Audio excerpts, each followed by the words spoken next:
Okay. Hello, everybody. Happy holidays. Merry Christmas. Yay for after Thanksgiving. Now we can dive into the true Christmas spirit. Which is reading books. Which is reading books. Exactly. It's all about reading books. So glad to see you all here. Thank you so much for tuning in live. We are so excited for the next couple hours. We are going to have a huge lineup of indie authors, so specifically indie authors who are just like us, just out there publishing their own books and changing the world one word at a time. So very excited. There's so many opportunities to support indie today on Small Business Saturday and throughout the weekend. We all have sales going on, and it's never a bad time to buy an indie book. No. So yeah. And this is a great opportunity for everybody who's watching on all of our channels, because we're doing this for the first time, live casting in multiple channels. Yes. Is about learning about new authors that you haven't heard about. Exactly. So right now we are joined by Kay. Yep, there she is. Kay's Hidden Shelf. Hi. Kay. Thank you so much for having me. You're welcome. And Nico's book reviews down here, and we'll be joined Hello. Later by Andrew's Wizardly Reads. Yep. He's going to be joining us too. So and plenty of others. Special guests. Ah. Phone Sorry, lines guys. are open now. I'm so excited about this. I've been waiting for this so much. So yay. So yeah, thank you all for coming. Thank you so much, Kay and Nico, for joining us live. And so I guess we'll dive in with the first two authors. Let's have them tell us. Oh yeah. About themselves. Yes. We would love to hear about you and your channel. Yes. Go for it, Nico. No one cares about me. We're here for indie books. Come on. But I'm Nico from Nico's Book Reviews. I do a lot of fantasy books, as you can see from behind me, probably. And yeah, I was excited to jump on here. I don't know how long I'm going to be on, but wanted to make sure to jump in for a bit. I'm excited because there's a lot of authors that are involved that I know and love, and then there's plenty of new ones too. So really excited to hear from everyone. Yeah. How about you, Awesome. Kay? Yeah, I'm Kayla from Kay's Hidden Shelf. Similar to Nico, I talk about books on my YouTube channel, mostly fantasy as well, with some sci-fi, historical fiction, and classics thrown in every now and again. And I love indie books. Ever since I found them, they've kind of taken over, as you can probably see. And I always love finding new indie authors and books to read. So I'm absolutely excited for this and to cheer on some indie authors and find some new reads. Absolutely, yes. So before we move on, be sure to hit that subscribe button to all of our channels. Yep. And join us as we start talking with all these wonderful indie authors. A lot of them have their own channels as well. Be sure to be following them. So even if you can't afford them right now, I get it. It's our purses are only so big. But be sure to follow all of them wherever they are found, so that way you'll know whenever they're doing a deal again or when their next book comes out, because all of these folks are writing multi-epic things. So it's not just one book. And if it is just one book right now, that's just the beginning, right? Because authors we just keep spilling words. So This is the way. This is the way, exactly. So, so I guess we're going to start with pitching you our own books, because we are both indie authors. This is my channel, so I guess I'll start. I'm Patricia Meredith, and I am an author of historical fiction and historical mystery and cozy mystery. I have 3 series going right now. I have the Spokane Clock Tower Mysteries, which starts with Butcher Baker Candlestick Taker, and that is a historical fiction mystery set in 1901, and it follows a clockmaker who is inspired by sound and sound theory at that time, and then he discovers his patroness has been murdered, and he has to solve the mystery. And along the way, he crosses paths with some very quirky and fun characters, and it's all based on true history, so it's really fun. And then my second series that I started is Anna Katherine Green Mysteries. Starts with The Deed of Dreadful Note. Anna Katherine Green is an actual person from history. She is the mother of detective fiction. She inspired Sir Arthur Conan Doyle in the writing of Sherlock Holmes, and yet she published 9 years before him, and so she's a forgotten female of today. But she inspired Agatha Christie and so many. She basically changed the entire genre. So if you're a fan of historical fiction and mystery, definitely check that one out. And then my newest one is a cozy mystery, Death of a Christmas Tree Salesman. And it is starring Sam Shovel, who is a talking snowman. And he comes to life once a year at the North Pole and is working alongside Nick and Nora Claus to solve the mystery of Mr. O. Tannenbaum, the leading Christmas tree salesman who has been found murdered this year at Christmas time. So lots of fun things out there. My books are currently, all the ebooks are on sale for 99 cents, except for the newest one. That one's only $2.99. And so you can pick up the ebooks on sale. And then the Christmas book is also available in a special deluxe box, which comes with the book gift wrapped, a special peppermint soap that is shaped just like the cover. It's got like a snow globe on it and everything, cookie cutters, hot cocoa mix, all of that. So it's a very fun box. And you can find more about that on our website, which will have links to all the authors' websites down below. So you can go check those out. And so that's on sale right now for a pre-order price of only $49.99. So it's $50 for the book and the soap and all of that together. And it's all gift wrapped. And it's been so much fun working with my kids to put those together. So, and then that price will go up after Black Friday. There we go. I just did that in less than a minute. All right. So that's me. This is my husband, Andrew D. Meredith. Hello, I'm Andrew D. Meredith, and this is also my channel. Why? Because we figured out that we can link channels. So this is also Kay's channel, and this is also Nico's channel, and Andrew's channel, Andrew Wizardly. So I am an epic fantasy author. I have 2 series out right now. The first one starts with A Deathless Beast, which is this first book in the Collation saga. It's an epic fantasy story, a multi-POV story that follows a pair of mercenary siblings trying to make a quick coin, a paladin who's following his god, and his god calls him to become his champion while his order is collapsing, and then a young physician who just wants choice in her life, but her great aunt, who she's taking care of, says, no, you have to take care of me instead. And hijinks ensue when there's a man who's wearing a cloak made of bones that makes him invisible to the gods who he wants to kill, and they have to stop him. And my other series starts with Thrace, which is the first book in the Needle and Leaf series. It's a Slavic fantasy about a man and a boy on the road, and the little boy has way too much magic, and everybody wants him. And so his father says, let's stop running. Let's just go straight up to them and ask them very nicely to stop. And again, hijinks ensue. So that's what I write. That's what I read. And really, I'm here because I can't wait to hear about everybody else's books. Yeah. So we've got epic fantasy and mystery. We're going to have a lot of different genres popping in. A lot of fantasy authors, because we all love reading fantasy. Yep. So we'll have a lot of different things popping through. So right now we're waiting for our first author to come on. And then we will get going with that list. While we're waiting for, I think JCM is going to be coming over here soon. If you want to tell us, what are you 2 reading right now? Go ahead, Kay. Sure. I'm a bit of a book goblin at the moment. Too many reads, and you know how it goes. So I'm halfway through the Voidwalker collection by Derek Bailey. I'm also partway through with Rebirth, Divinity's Twilight from Christopher Russell. And as part of my SF-INCS reads, which is a novella championship similar to Spiffbo, I'm also reading Your Blood and Bones by J. Patricia Anderson. So cool book goblin, too many books, not enough time. Yeah.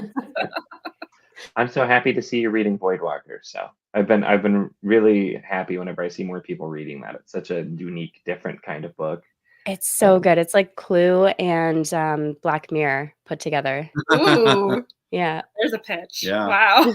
It's really, all his stuff is super different. And like when I first talked to him about that one, I was so afraid. I'm like, I don't know that I'm gonna like this. This sounds so strange and not like what I read. And then I'm like, oh, this is really good. And so I really enjoyed it.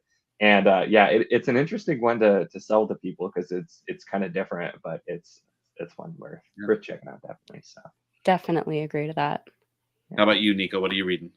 So I have been doing a lot of first chapters because I was doing a series of first chapters to try to make some space because I have too many books. And I'm moving my office to a different room soon because this room's going to become a nursery. Okay. And so I'm trying to clear some space. Oh, really? Did you guys not see that yet? No. Oh, okay. That was What? Friday. Friday, I announced in a video, it was at the end, that my wife and I are expecting our first child in All June. right. Um, Congrats. Congrats.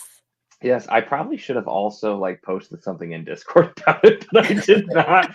I left it in the video. Awesome.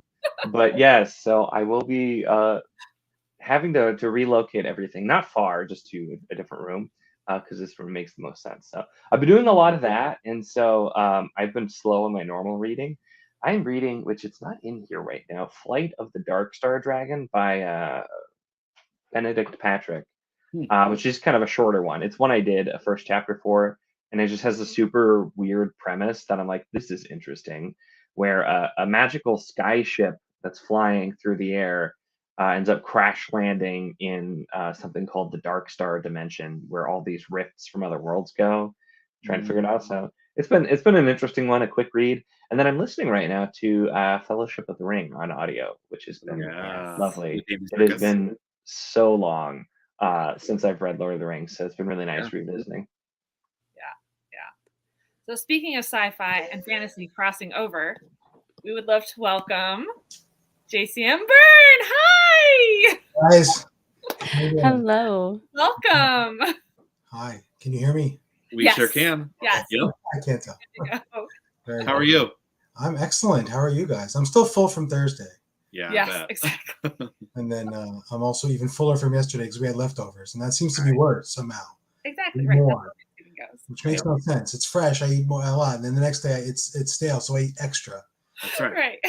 But Hey, no. my kid. Yesterday we made turkey sandwiches for the kids, and we of course cranberry sauce and turkey and cheese. And then one of them wanted potato or sweet potatoes on the sandwich. The other one wanted stuffing on the sandwich. So it was literally a bread and turkey sandwich. Yeah. We're training them correctly. Yeah. You're filling their glycogen in case they need to run a marathon tomorrow. Right. Gotta carb Exactly. up. Gotta They'll be carb all up. set. They won't hit that wall. That's awesome. So Joe, tell us about your amazing. Well, you've got 2 series now. I have a series and a standalone. Let's not get ahead of me. Okay. I had a whole pitch. I rehearsed this. I swear. I didn't really rehearse it. Okay, so I am JCM Berne. You can call me Joe because we're friends now since we're talking, one-on-one to everyone in YouTube land. And I just want to remind you of things that happened in the past. Do you remember like walking out of maybe, I don't know, Guardians of the Galaxy or Thor Ragnarok or even Avengers Endgame and just having this satisfied feeling that you had an experience that it's going to be meaningful to you. You had laughed. Maybe you'd even teared up a little bit here and there. You'd been excited. You'd seen some adventure. And maybe you've been seeking out those same constellation of feelings ever since then, but you're having a hard time finding it. Maybe some of the DC movies didn't quite do that for you. Maybe you saw Batman and you were like, wow, that was dark and it was gritty, but it didn't quite give me that same feeling I was looking for from those old Marvel movies. Old, right? The classics from 10 years ago. And how do I recapture that? Now, I would like to help you recapture that in a movie theater, but I do not have a $200 million budget. So I'm not giving you a movie that can give you that same set of sensations. I'm sorry, yet. I'm working on adaptions that it'll never happen, but I'd like it to. But I have written some books that I hope will give you some of those same feelings. And this is Wistful Ascending. It's shiny. And look, it's got a guy with a costume, just like a Marvel hero. No mask, though. He lets his face be exposed, and he's got lots of hair. And this is a book about a guy who's a retired superhero, and he's having adventures, and stuff is happening. You don't really find out about his origin story. It's not a typical superhero story. You don't find his origin story, but there's a lot of action in here, and a lot of people thought there was some funny stuff, and there might be some places where you tear up just a little bit, not too much, just a little bit. And this, I hope, can recapture some of the feelings you might have had when you were watching Thor Ragnarok. And if you haven't seen Thor Ragnarok, you've got the whole weekend. Go watch Thor Ragnarok. As soon as this stream is over, you've got time. So Wistful Ascending. Now, this is on for sale right now, ebook for 99 cents. And the sequel, Return of the Griffin, which I do not have, but as a same guy, giant shark behind him. Shark, okay?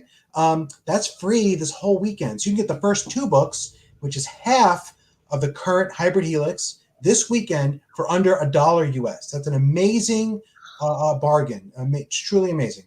And we have giant monsters in this book. We've got talking bears. We've got sentient space stations and other ships which have personalities of their own. And yeah, if any of that sounds intriguing to you, look, of course, I'm going to tell you it's great because I wrote these, and that's my job. But if you aren't sure, read the reviews. Go to Goodreads, go to Amazon, look at the reviews, look at the ratings, get other people telling you what they thought, and don't trust me because most of you don't know me that well, and why would you trust me? That's fine. But look it up because I think a lot of people will appreciate this. And if that doesn't quite work for you, or even if it does, you might like this book. Now, you can buy this book without the not for resale bar. This is the only copy I have. It's an author's copy, so I got the little bar. And what this is, it's a mom of 2 children, and her daughters are kidnapped. And think the movie Taken, but it stars Michelle Yeoh instead of Liam Neeson, and she has magical powered kung fu, and she fights dinosaurs. So it's similar but not the same. And this is a standalone right now. There may be a sequel. We'll talk, but it's really a standalone. It's a complete story. It has an ending. You don't have to read like another book to figure out what happens. And this one's also for sale. It's not for sale. I mean, it is for sale. You can get all these books on Amazon. You can go to my webpage, jcmberne.com, and you can find links to them all. But you can just go to Amazon and put in the title is Partial Function. And to understand what that means, and true story, this title is from an element in the book, but it came from Andrew. Andrew Meredith, your host, gave me the idea to use this as the actual title for the book. The previous title wasn't great.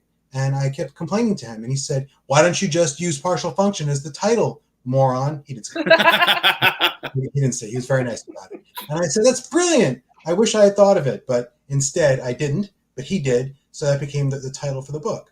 And this is a lot of fun. And yeah.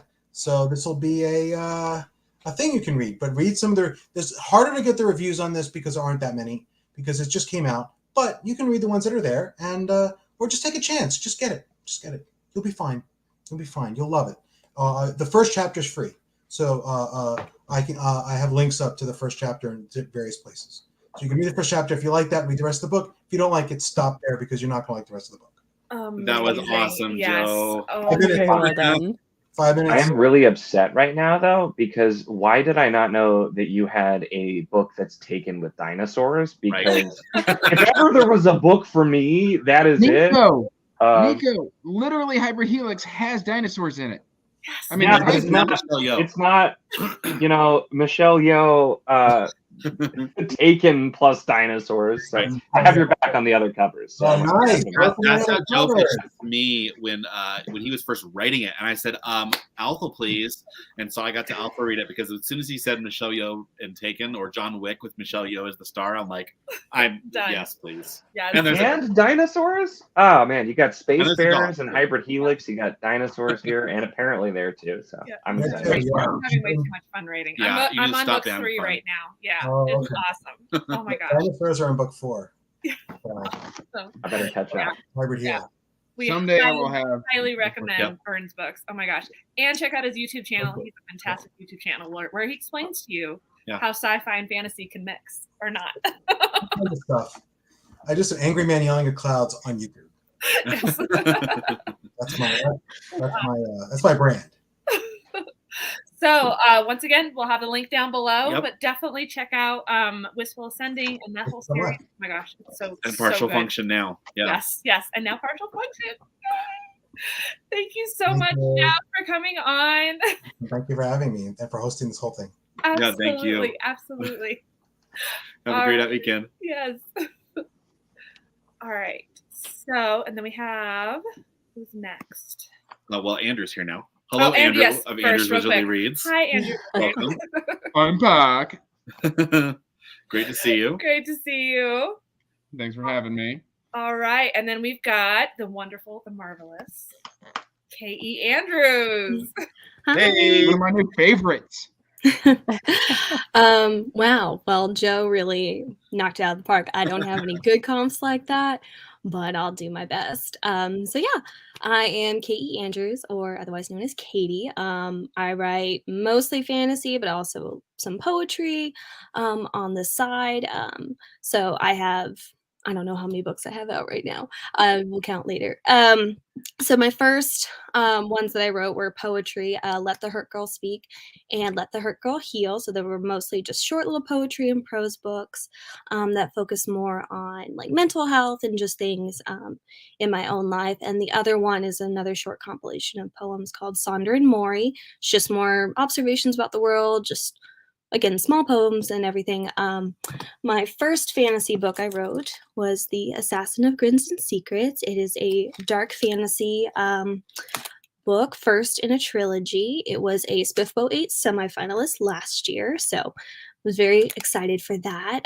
It basically is about an assassin who was in prison, and then she is found by a prince of an enemy nation and is given a job to work for him as his guard. So there's a lot of political intrigue, a lot of like revenge plot, just a lot of secrets to uncover, because her main goal is to kind of try and kill this guy's father because he started a war with her country. So if you like Middle Eastern, Moroccan inspired setting, assassins, this is the book probably for you.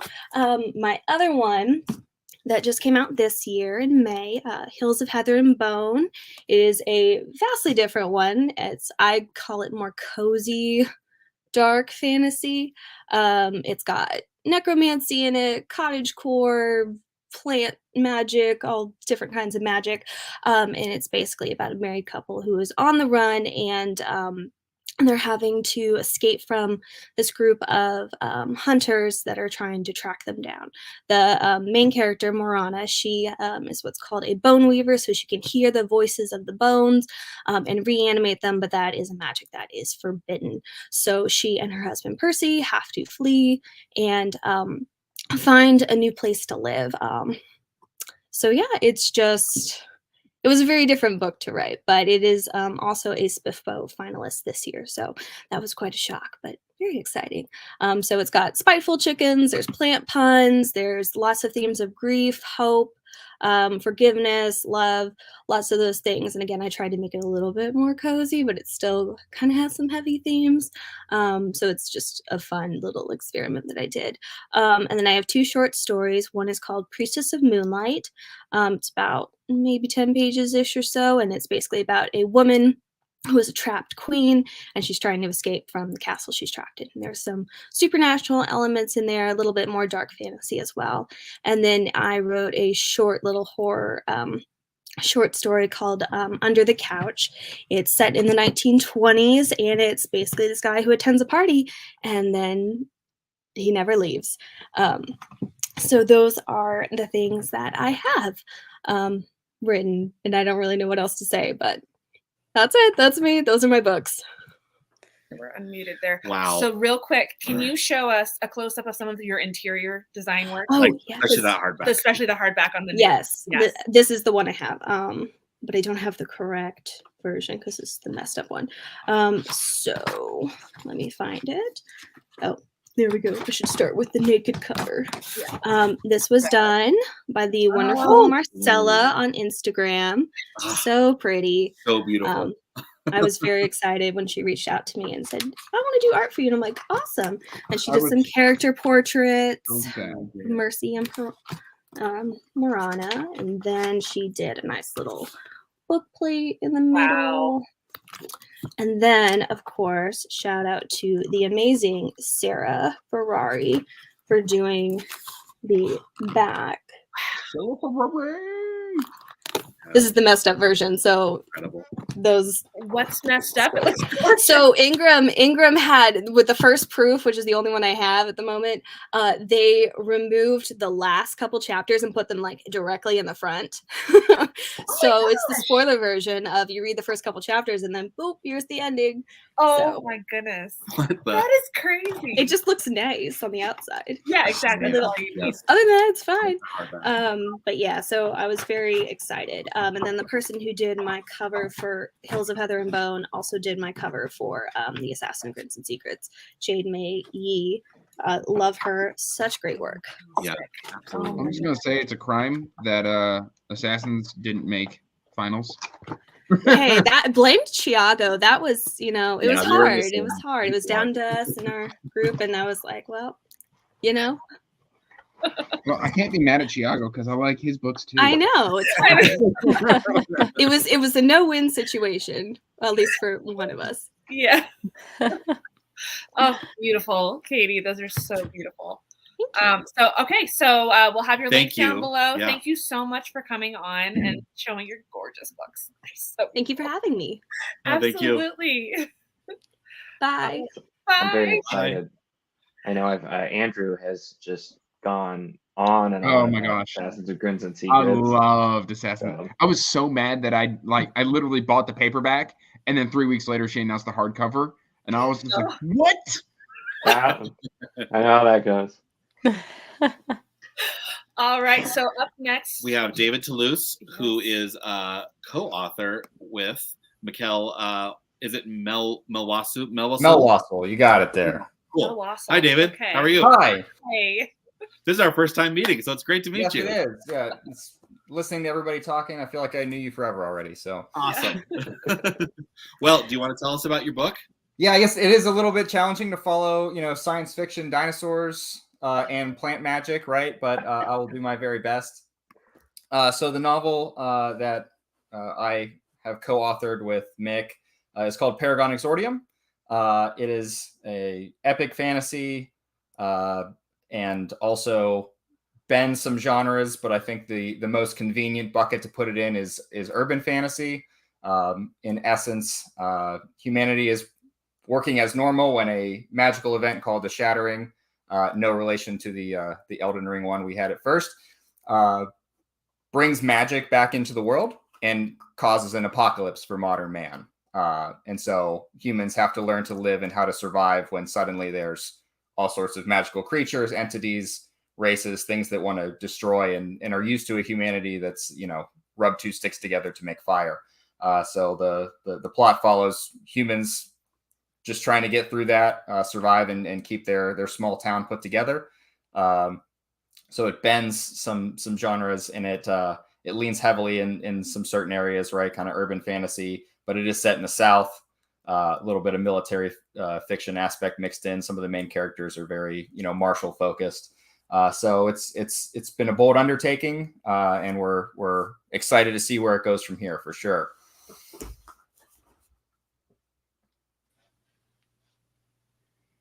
Oh, You're on mute. There you go. There we go. there we go. So go ahead. So this is the first of a series, right? Correct. And Yes. how many are out? Just the one so far? Just the one so far. Okay. So this is our Gorgeous. paperback version. Yep. That looks beautiful. Wonderful job. There is a hardcover now. I know you were saying you're worried about hardcovers. Hold that up. And we have it on Amazon. One more time. So, Yeah. oh, yeah. I'm close with you there. Oh, no, there you go. There There we go. goes. There we go. Yes. Awesome. Yes. Awesome. It is pretty substantial. Yeah, it's So, chunk. It is chunk, but it is pretty easy read. We published it Ingram Spark in May, Okay. so we're still generating traction and things on Amazon and other booksellers, right? Just really trying to get eyes on it, right? Get it out there, get everybody to read it. Yeah. So you are probably, I think, my first author pair I've ever met. okay. I know Alon and I know Alon Marche co-writes. But so how does that process work for you? Awesome. So when the project started 6.5 years ago, Nick and I were friends in college, and I have an English degree. I was working on it at the time, and he said, "Hey, you have an English degree. You want to read my book and see, what it looks like so far and kind of work on it?" Yeah. And as that relationship evolved, it ended up being, an every other week, and then an every week, and then we were spending hours together, and we sort of evolved into, pitching ideas off of each other, and then we just were writing things at the same time, and it's become a much more symbiotic kind of relationship than it started out. So it wasn't planned that way, But after all this time of going through it, it sort of evolved. So. Yeah. Awesome. And then Catherine had a question in the comments. She was wondering how dark you would say the series is. Is it Dark. like dark?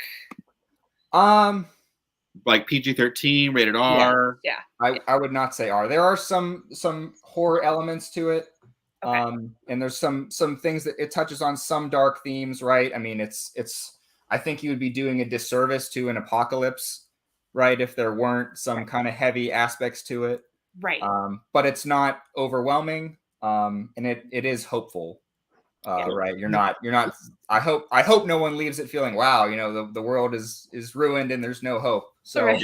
yeah, there are some darker things to it. Of course. It's not young adult, but you could give it to a teenager. I think you'd be totally fine. It's clean, right? And as Mick would like to say, it is not fairy smut.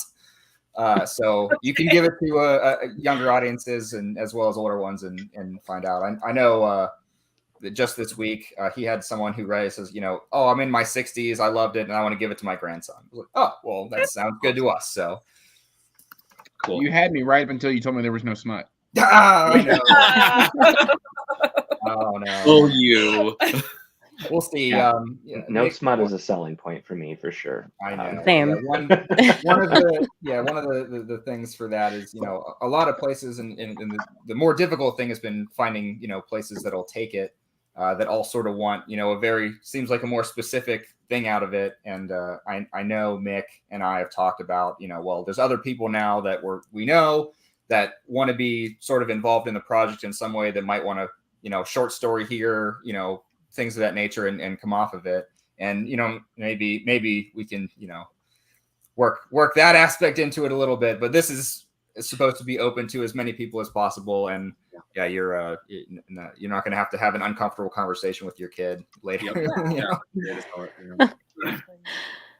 Cool. Absolutely. Yeah. Cool. Well, thank you so much for coming on. Yes. And I Yeah, see thanks for having me. in the chat. Yeah, and Mikel is in the chat too. Yes. So. Oh, great. He did make, okay. Awesome. So thank you so much for And- coming on. Yep, we'll have a link down below. Yes. And you can also find Mikel on TikTok as well, and he's pretty active there. Yes, he's on TikTok as well. He dragged me out of there as well. So I hope everybody has a good holiday. You too. Have a You good too. holiday. Continues in the new year. Happy New Year, everybody. So You too. Thank you, David. Thank You you. too. Bye. bye. Can I just say that I love that Andrew is setting up a lighting system in the background? My lights burned out, and they came Oh, and no. Oh no. Sorry. Well, all right. Well, we're gonna go ahead and move on to the next one. We've got R.E. Sanders. Yep, Rob. Rob, hi. Hey. Welcome. Oh, I got to unmute Let's him. see. You're on. Yeah. There we go. There we go. Hey. Hello. Can everyone hear me and see me? Yes. Sure yes. can. Yes. How's the? Well, it's dark there already, but how's the weather It's- over in Wales? It's been cold and dry today, Awesome. which makes a change. It's normally wet and cold, or wet and warm. Awesome. We're Awesome. part Well, aquatic. Thank you so much for joining us. From It's a all real over place to be the here. Obviously, as you can tell, I'm not from round there. Don't worry, we Well, went I see. I've from there. Yeah, we'll So- just we'll swap houses. For, Yeah. yeah, welcome. So yeah, thank you for Andrew for inviting me. Thank you, Patricia, for having me on the channel. Obviously, Kay and Nico, Andrew, it's lovely to see you. Lovely to meet you. The indie writing community has been really, really supportive. I'm quite a new author on the scene, but everyone has been super friendly, super helpful, wanting to help each other, which is amazing. You hear so much bad stuff about social media, Twitter in particular, but I found it nothing but positive. And it's really nice to see a few faces I know from Twitter, but be able to put like moving images and words to their Twitter handles. So that's great. And some of the books sound fascinating. So introduce myself. I'm R.E. Sanders. Rob is fine.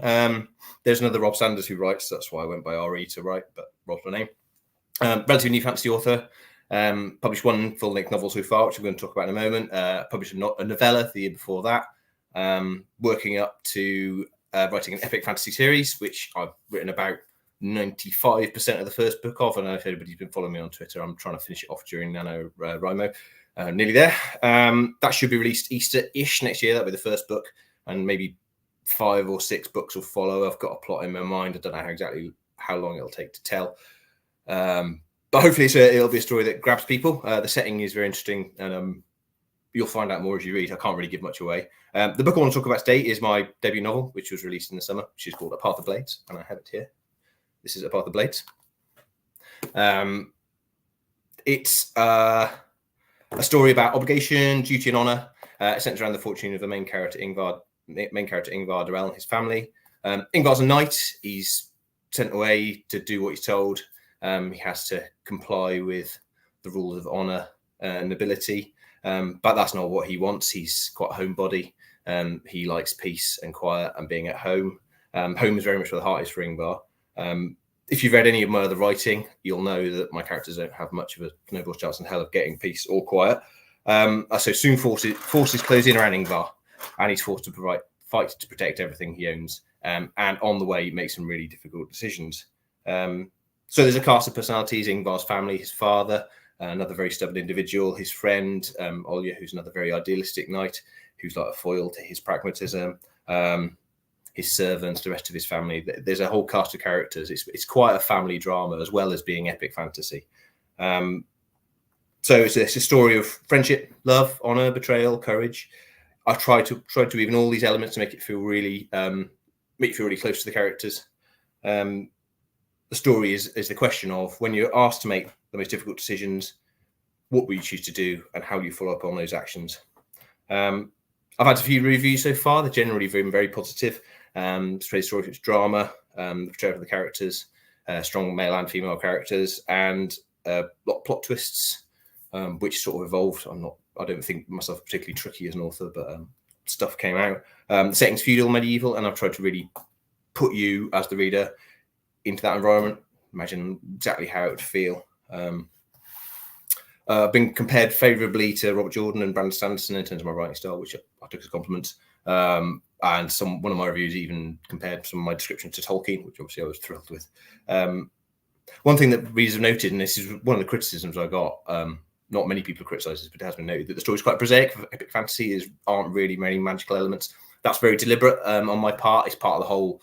The setting is something that's going to grow. This is in the same setting as all my other works, and I'm going to elaborate on that as I go on. And also, it's a very deliberate storytelling decision. So my taste of fantasy formed by reading Tolkien, David Gemmell. As you can see, my bookcase behind is just full of that sort of stuff, as well as reading historical fiction. So I've read a lot of Bernard Cornwell, Conor Gordon, and what they all showed me is that something doesn't have to be magical to be fantastical. It doesn't have to have supernatural elements to feel alien. You can do that with the writer. You can do that with creating culture. The challenge is to populate the strange landscapes with relatable characters so that their struggles seem vivid and real. So that's A Path of Blades. It's available. Amazon, paperback. You can't see that with the glare. Sorry. I'll keep trying different ways. Paperback, ebook, and Kindle Unlimited. It's quite a short book for epic fantasy. It's quite a quick read. My wife read through it in a couple of days and got very angry with me because it didn't have the happy ending that she wanted. Uh-oh. She called me all sorts of names, but yeah, I didn't mind. Oh my goodness. And a little bit about the setting. So this is something I'm going to elaborate on. It's the setting is called the Land of Twin Swords. So the story goes, there were two brothers, twins, called Hawat and Jutat, and they were smiths, and they forged a sword each. And as they were setting out to take their swords and conquer their own kingdoms, the swords were touched by gods, and it set them on a divergent path. And every time the swords crop up through history, there's turmoil, conflict, war. And so it's not much of a spoiler to say that the fate of the world will rest on the eventual fate of the swords. So that's me. That's my books. Just starting, but there's a lot more to come. That's Awesome. amazing. That Path of sounds Blades is one I've so been good. really wanting to get to. Yeah. I would love it if you did. Have you got a copy? I've got the ebook. Yeah. Good man. Yeah, like I said, it's quite a quick read. I keep saying that to people who want to review it or read it. You know, it's not a big chunky fantasy book. It's relatively fast. So yeah, get stuck in. It's nice to have some of the small ones in there every now and then. But I'm definitely curious. This is I don't think I was aware of this one previously. But it sounds, especially with some of like the inspirations there. You mentioned David Gemmell too. You usually get me on board. So Yeah. definitely want to be keeping an eye on it. Until it came up on Twitter how much of a subconscious influence David Gemmell was on me. Yeah. I read a lot when I was a teenager, and I actually picked up Legend last week just to see, and I was like, oh yeah, this is me. This is where it comes from. But I remember he was one of the ones who inspired me to delve into this world and want to write my own stories. Yeah, I know. Yeah, like the historical fiction thing. A lot of people have said, this novel is like historical fiction, and that was kind of what I was aiming for. So I'm happy with that comparison. That's great. Perfect. Yeah. Awesome. Sounds cool. That's on my TBR. Yes, absolutely. Thank you ever so much for having me. It's been great. Yeah, thank you so much for coming on, Rob. Yeah. Good luck, everybody else. Cheers. Have a great weekend. Cheers. And Kay, I got done building my lights. Amazing. Double productivity. Look at you go. I just need to get it all dialed in. I need to figure out what looks good. And right now I look like a wraith. But You look great. You look great. My TBR is going to be destroyed. I By was the end of gonna this. say, Yes. I keep reaching for my phone, and I'm like, no, I'll just wait, and I'll go rewatch this afterwards with my Goodreads up, and I'm just gonna add all of that. Exactly. I did I'm the same. making a list in my notepad on the computer as we go along. So I mean, the links are in the description, Nico. They are. Yeah. I know, but I'm just making a list so I can look later easier. Easilier. Easilier. Yes, definitely. That dad brain setting in. All right. The So amount up, of turkey I've eaten. It's a miracle I'm awake. Come on. sell that turkey brain. Next up, we have Tim McKay. Okay. There you go. Hello, sir. Oh. You, Oh. There you Same go. time. There we go. That's funny. Cheers, everyone. How's it going? Hello. Hello. Nice to meet you all. I guess, except for Kayla, we actually got to grab coffee. Was that 2 weeks ago now?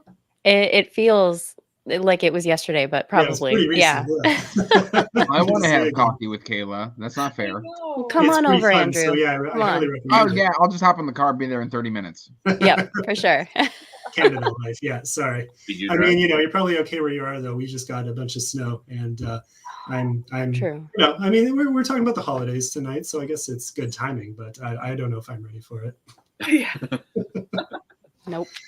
Yeah. Oh, No. I love snow. I'm always up for Anyways, yeah, no, thanks so much for having me. So I'm Tim McKay, as you said, and I'm the author of Rise of Dreska and Seas of the Zova. I guess I have them here. So yeah, my first one was Rise of Dreska. I'll hold that up a little better for the light. Sorry, and then the sequel came out so that came out in August, and I published the sequel, Seas of the Zova, just in mid-October. So. They're both short, dark fantasy novels. I think that's the best genre to classify them as. And they're both on Amazon for $0.99. Today, I'm just going to talk about the first one, Rise of Dreska. So this one, I'm really happy about. I think you'd enjoy it, especially if you enjoy straight to the action narratives. That's really what I was going for. So intense fight scenes, magic you can feel. Rob just mentioned Robert Jordan and Brandon Sanderson, and great to bring them up, because the way that they were able to make you feel the magic for yourself is something I wanted to emulate. A few other authors too, Stephen R. Lawhead being a huge influence on me as well. Anyways, yeah. So I would say the number one way to summarize Rise of Dreska would be to say it's an origin story. So it's just meant to be your introduction to a flintlock fantasy world. So it has guns and cannons and dragons and monsters. And what you really need to know about this world is that beneath everything you encounter, all the action and all the subplots, everything that's going on, there's this evil parasite. And it's controlling and manipulating everything. So you as the reader and the characters are swept up in this fight that they and you don't even understand yet. And so the characters they gradually learn what's going on, and they gradually learn what they're capable of, and that's when they're finally able to start fighting back. So that happens throughout the course of the story. So hold on for the ride. It's intense, and it's meant to be, and it's kind of the story I always love. I love guessing, and I love being pulled along and everything tying together. And again, this is just the first book, so I can't say too much more without spoilers. What I will say is that there are characters that I think people are really going to enjoy along the way. So For me, by far my favorite character, both to read and write, is Rhinwen. So her name comes from the Welsh Ronwen or Rowena, as it's more commonly said, and so same phonetic origin. And she's this totally scatterbrained 9-year-old girl, but extremely powerful, which makes for some really fun writing and I would say even more fun reading. And so far, everyone seems to love her the most, and I think rightly so. I've never had so much fun writing in my life as writing the chapters that are from her perspective. And whenever she shows up, it's just a really good time. It's some nice, I wouldn't say my books are extremely dark, but dark enough that the bit of, it's not necessarily comedic. There's some comedic relief for sure, but she provides definitely some levity that I think a lot of overly dark books leave out. And so you definitely get it from her. Then we have the main character, Valderis Draskar. And so he's this artillery captain. He's a bit cynical and disillusioned because he's been swept up in this protracted war as a conscript. But then the war ends right as Rise of Dreska starts off. And so that's where his life takes a very dark turn. And I'll let you read just to see for yourselves just how dark. Then I would say everyone else's favorite characters seem to be a bit of a tie between these twin sisters, Melodar and Savora. And so they're from this subjugated serf nation called Sivala, but they're both masters of stealth and of the sword, of these weapons from their homeland called Karosas. And so those weapons have some really interesting history, and they become increasingly important as the series progresses. Actually, I've even priced it out. Someday I'm hoping to actually get a mock-up done of these swords, which I think will be a lot of fun for people to actually see in real life. But needless to say, I had a lot of fun creating the weapons and the characters and the magic systems and everything that's going on in the book here. And I think you're really going to enjoy it as it unfolds. So yeah, plenty of other fun characters in the book and a lot more to come in books 2 and 3. But again, you can find all 2 books and any future ones on Amazon. Both books are on for $0.99 right now. And that's it on my end. Yeah. Cheers, everyone. And of course, happy holidays. So, You said Stephen R. Lawhead and Flintlock. Yeah. So you're here to give Brian McClellan a run for his money, it sounds like. Yeah. That's awesome. Yeah. Stephen R. Lawhead. I mean, I started out early on with books like Lord of the Rings and jumped up from there. But I went on a bit of a reading hiatus, I would say, between probably between 10 and 15, and then really jumped back in when a family friend gave me Taliesin by Stephen R. Lawhead. And anything historical fiction or fantasy or some mix of the two, I'm sold. And then of course Patrick O'Brien would be another one I left out, but that's where some of the Flintlock, that's historical fiction, but that was a huge influence as well. So if you've read any of those, sorry, Bernard Cornwell. Yes, yeah. We don't have any fans of Bernard Cornwell in this chat right now. Probably not. I doubt it. He's muted. But I've read the Warlord. There you go. I've read the Warlord Chronicles. I'll say it again. Awesome. Go ahead, Wizard. Give your Cornwall. No, I love the Warlord Chronicles. I love a crazy druid Merlin. Yeah, I Druidic history and Welsh history, and I mean, just how much there is to draw from. I love any fiction that at least has it as an influence. It's part of why I always throw Celtic symbols on my covers if I can. Sorry about the lighting, but just as a little bit of a tribute there to some of the influences. I have to say, I was sold from the beard alone. I'm just like, this guy looks like he knows how to write a fantasy book. I'm just like, I was there. So the book sounds really interesting too. I feel like a beard is a prerequisite, but I don't want to, I don't want to cut anyone out. I mean, that's something I'm passionate about. Is I don't like gatekeeping. No beard. No. Kay and I'll pass on that. That's you're missing out. They make those like woolen knit beards, They make woolen knit beards. There you go. I have seen those. It's true. It's terrible. Well, thank you so much for coming on, Tim. Yeah, Yeah, so cheers. much, yeah. Thanks so much for having me. And again, nice to meet everyone. Likewise. Too. Yeah. Happy holidays. Cheers. Links Happy holidays. Yes, links in the description. Yes. Check out his books. All right. And then up next, we are going to move right into Katherine D. Graham, full name. Miss Katherine here. Oh, I turned off the no. Let her do it. Hey, everybody. Yeah, there we go. There we go. Cool. I'm like sorry for having no beard and no red meat off the bone. Good to meet you guys. Good to see you. Likewise. So Katherine, tell us about your books. Yeah, so I've got a few different books. I mostly write dark epic fantasy, sometimes with a little romance thrown in, sometimes not. I published my debut epic indie fantasy novel back in 2021, and then followed that up last year with Splitting Dawn, which is the one that is on sale for Black Friday. This came out last year in the Realm of Darkness box set, which was a USA Today best-selling set. So thank you, everybody who helped us hit the list. But I realized romance isn't really 100% my thing. So most of my books are like, they've got good versus evil, bittersweet endings.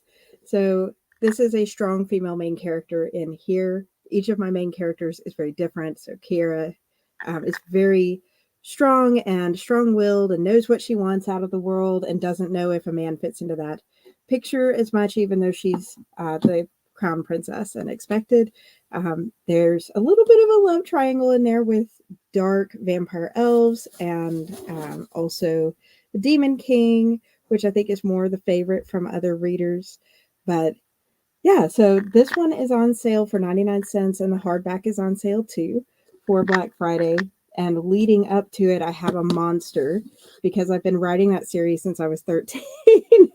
And so the Splitting Worlds collection is now available in one giant ebook or one giant hardback on Amazon. And this is a series of 4 novellas.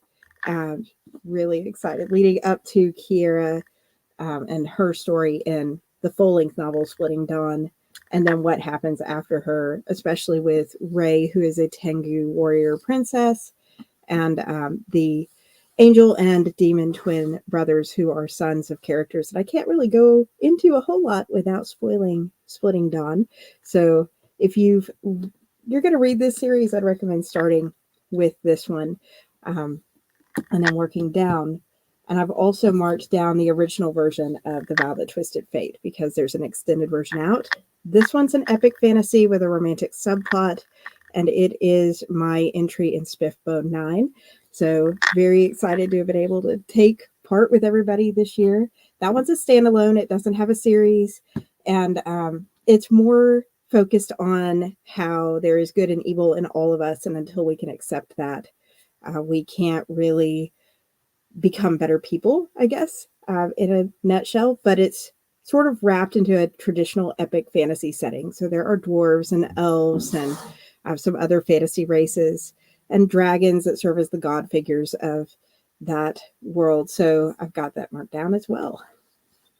Awesome. Awesome. That sounds great, Katherine. Yeah, great deals. And you can start the series. And, yeah.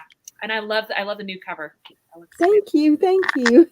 I don't have a hardback of the new cover, so yeah, it looks great. So be sure to check out Katherine. She also has her own YouTube channel where she does reviews and lots of interviews and does kind of what we're doing today. Yeah. Linking lots of indie authors together and other authors, and it's fantastic. So yeah. Thank you all. Thank you so much for coming on. Katherine. Happy holidays. Happy holidays, everybody. Bye. Layla! Hi, Layla. Hi. Congratulations. Thank you. You didn't tell us till today. He didn't tell you until today. I'm sorry. No. I probably should have said something. It was in a I've video. known for a while. I'm sure you have. Oh, Yeah, I should have said something more specifically in Discord. And I didn't mean to spring that on this video. Layla probably told Andrew before she even told Nico. Exactly, probably. I think it's great. You get all the congratulations and all the love, as you should. Yes, yeah. Andrew definitely knew before Nico. No. Yep. Well, we went to Indiana 4 days after we found out, and it just kind of ended up coming out when we were there. So That's awesome. Congratulations. thank Yes, you. congrats. Thank I'm you. so Very excited. I'm gonna be Uncle Andrew.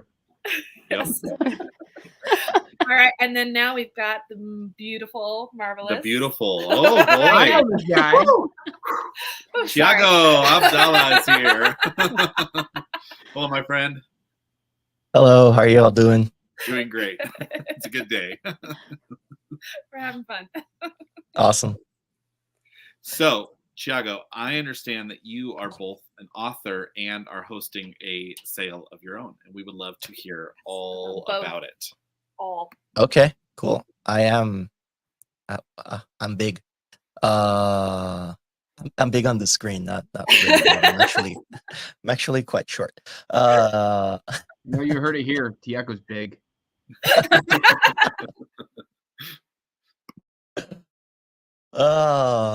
So yeah, I'm the author of The Ashes of Averin, which is a series that is going to be 4 books. It starts with A Touch of Light, which is SPFBO 8 finalist from last year. Book 2 is A Shade of Madness, which is this beautiful cover right here. And book 3 will be out very soon. It was supposed to be out around now, to be honest, but there were a couple little delays with a few personal things happening with me and the people involved, but should probably be out in the next few months. Yeah, it's a story about very cliche life and death, but it's a world where I feel like I'm preaching to the choir here because I know most of you have read it already. So but yeah, it's a world where death is considered to be a sin because there's this union of nations basically that worship a goddess that's she represents life, right? And the important people in this domain, as it's called, all kind of like live over 100 years, or basically they're believed to live forever. So if you die, it's considered like the goddess has discarded you because you're unworthy, and death is considered a sin. So people who die aren't talked about.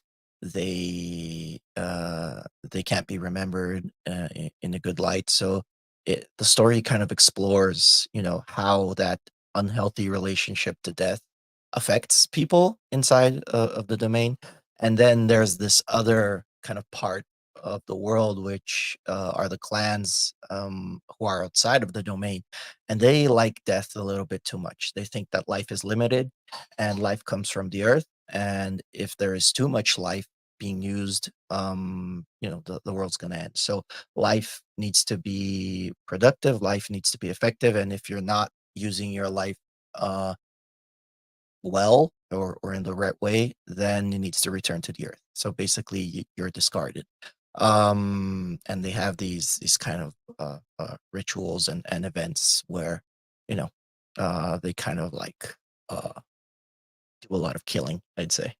So yeah, and that's like the world in a nutshell. And then suddenly a strange kind of affliction starts to appear inside the domain. It starts causing a lot of death, which you can see that would be a problem. And then things just start rolling from there. So yeah, it's a dark fantasy. It's a multi POV epic sprawling fantasy. It's a quite a large world. I really like to explore themes and do a lot of show don't tell. So you'll get the information when you need it, and meanwhile you're writing with the character, and if they're confused, you might be a little confused alongside them, and that's just my way of trying to immerse the reader in the story. So that's the kind of book that it is. Oh, I also forgot to mention there is a free prequel novella, Prelude to Ashes, which you can get ebook copy by signing up to my newsletter.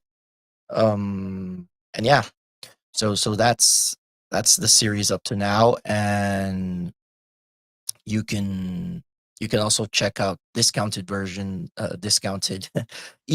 on my website, which I think is linked down below. I'm hosting a 150 book Black Friday sale alongside a ton of authors, and thanks to James Doolin's help as well. Wow. He kind of nudged me into it. I just kind of like set up the website. He gathered all the info, so we teamed up to host everything, and it's been really good so far. Really happy. I know I saw a bump yesterday, so I know that was helping. Yeah. Thank you. Awesome. Yeah. Awesome. That's fantastic. Yes, that is what is linked below, so you can get right to Thiago's website and to all those books, because those are on sale all weekend. I think at least through Monday, probably. So, yeah. And so and a lot of free. Yeah. Yeah, there's free books in there too. Okay. Yeah. All books are free or 99 cents. Yep. Oh, wow. So you can get both A Touch of Light and Shade of Madness for 99 cents. Oh, wow. And it's the first time since launch that I think A Shade of Madness is 99 cents. So it is an amazing book and an amazing cover. And if you haven't bought it, you need to go get it for 99 cents, because that's kind of silly. I've got my hardcovers right there. So yeah. Awesome. I still need my third book, but it'll be out soon.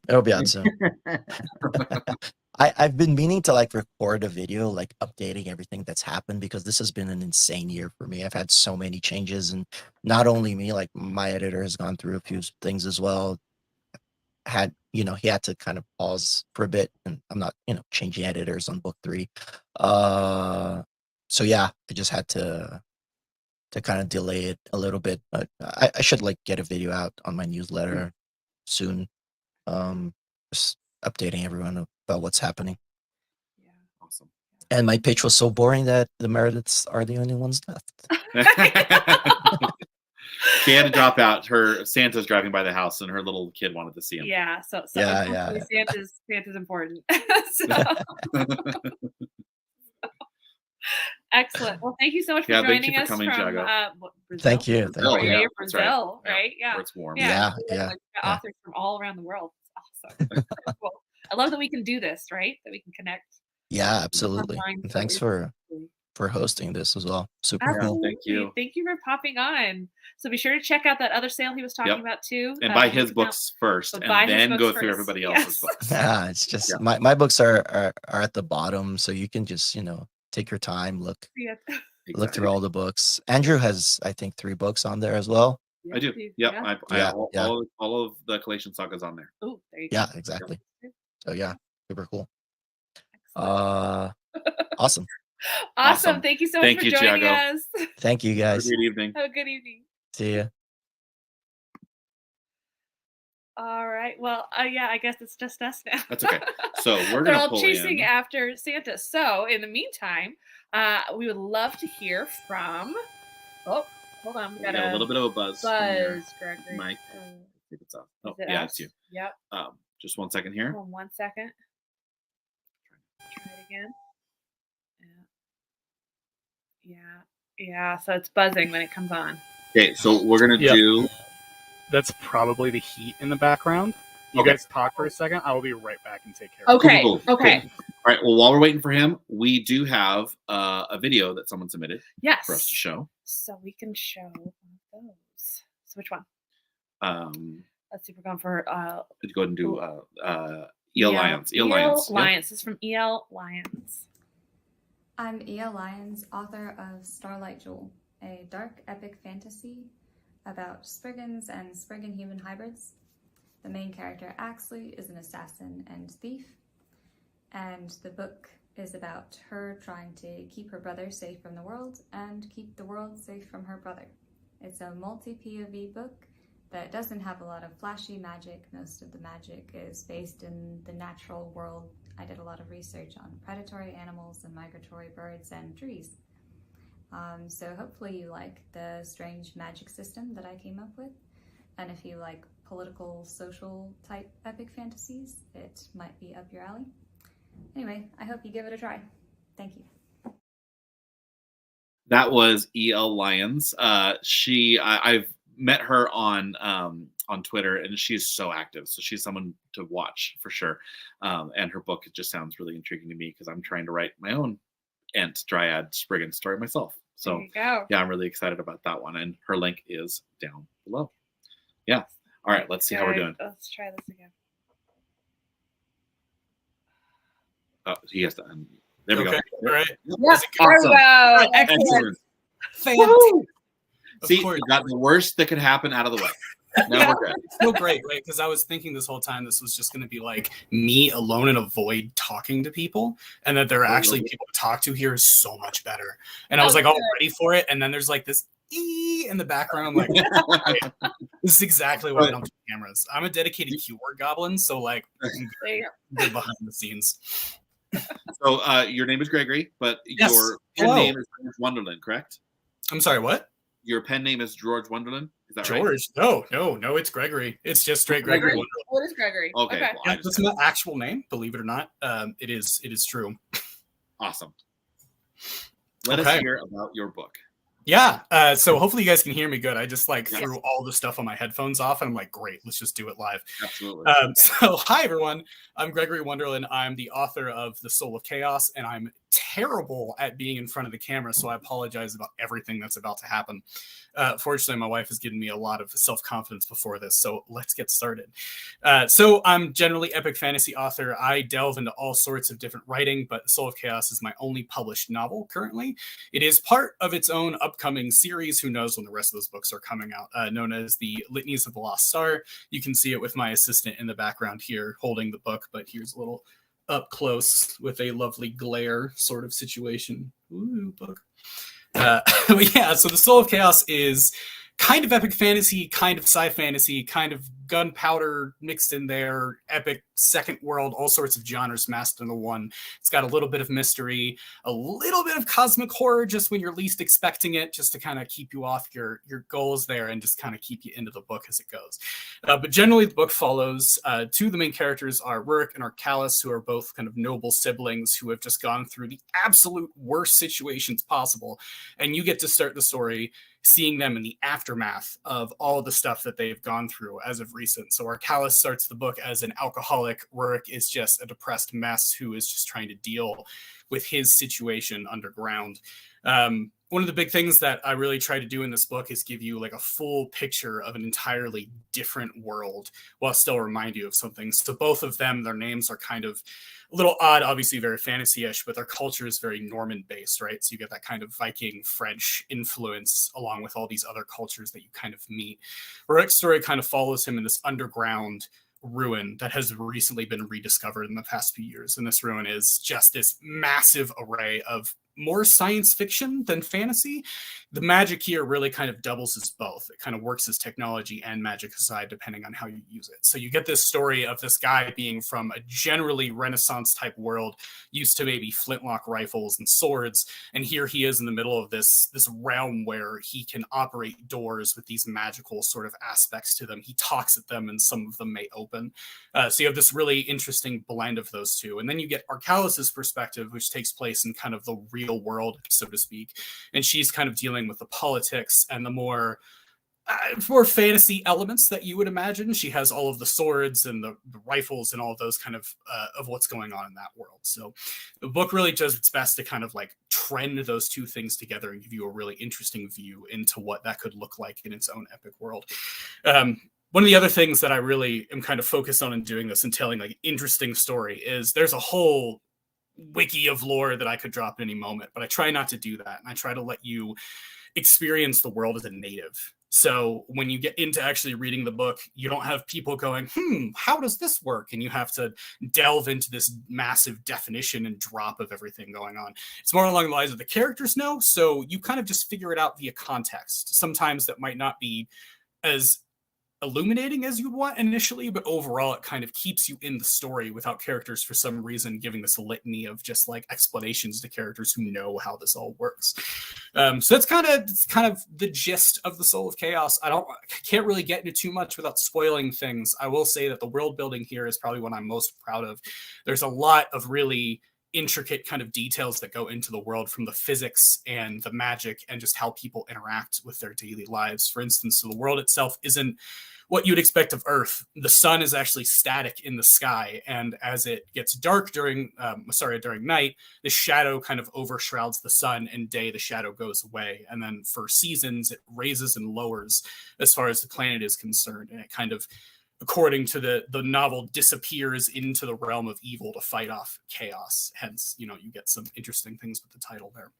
But like the end of the world, if you go to the realm of order, is what it's called, you end up just dissipating into mist. So there is a literal end of the world, and you die if you go past it. So you have these very interesting sort of delineations of how the real world actually works and how everything is connected. And you get, because of that, the physics is all sorts of a mess. So that's a little bit of the world building, a little bit of introspective on the book itself. Other than that, it's very, very epic fantasy. You get multiple POVs as you go. It starts with the 2, but it starts to branch out. There's maybe 4 or 5 other characters you get to know. The names, of course, are always difficult to pronounce, so good luck. I did not put a glossary in there, so you can figure it out. One of the things I really like to do is have the characters mispronounce each other's names, because they're all from different sort of cultures on the same continent. So one character whose name is spelled L-U-C, you actually pronounce it loose, and no one gets it right the entire book, and it's a constant thing. So it's this fun little interplay you get between characters.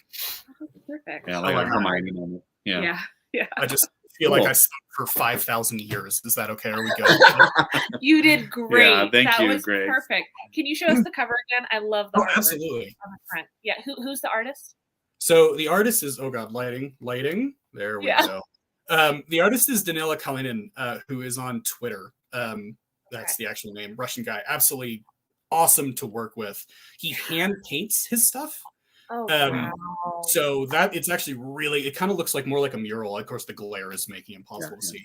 But the detail on the cover is amazing. The closer you get to it, the more you can actually see. So some of the images don't do it justice, because they're like the quality is so ridiculously good. But the actual physical cover, if you have it, or if you have the real image, you can zoom in and just constantly see more. Sorry, Andrew's pointing up, and I'm He's doing my life. Okay. All right, I'm just like, what's going on? Should I be looking up? What's happening? No, I'm sorry. I'm messing with lights that I just installed on the live show because I'm a professional. On over here, and I'm like, I don't know how to work this. This is my wife's stuff, and I'm just like, great, cool lighting. How does this work? You did fantastic. Awesome. Well, thank you so much for sharing, Gregory. Of course, happy to be here. We've Thank got you. links down below. Yeah, right. Links down below. I'm actually part of Thiago's sale, which has been amazing. This book just came out last month, and I have no social media following and nothing. So actually getting some attention on this has been fantastic. Which thank you, folks, so much for reaching out for this. This has been really cool. But yeah, Twitter is my only real presence. I'm kind of on TikTok, but I'm also like, how does this thing work? I'm too old. So it's kind of that. But everybody go blow up Gregory's follow and just do a follow train. Yeah. Take him everywhere. You guys are awesome. Thank you so much. Some in the chat there who were saying they're Thank you following so much for coming on, Gregory. Yeah, of course. Thank you so much. Yeah, and have a great afternoon. Yeah, you as well. Adios. Happy holidays. All right. And then who's up next? We have H.C. Newell. I'm a #1 fan. Am I live? You are live. here. The world can see you. Y'all, I've been trying to practice this pitch all day, and I'm messing it up every single time. Woo! Yeah, there you go. I need to order book 3. I'm planning on ordering it in a few days. Yes, you have to. I told you in the thing the other day that you can still order it. I took it down, but you can still order it. I'll let you still order one. Oh, perfect. Yeah, you know I'm good for it.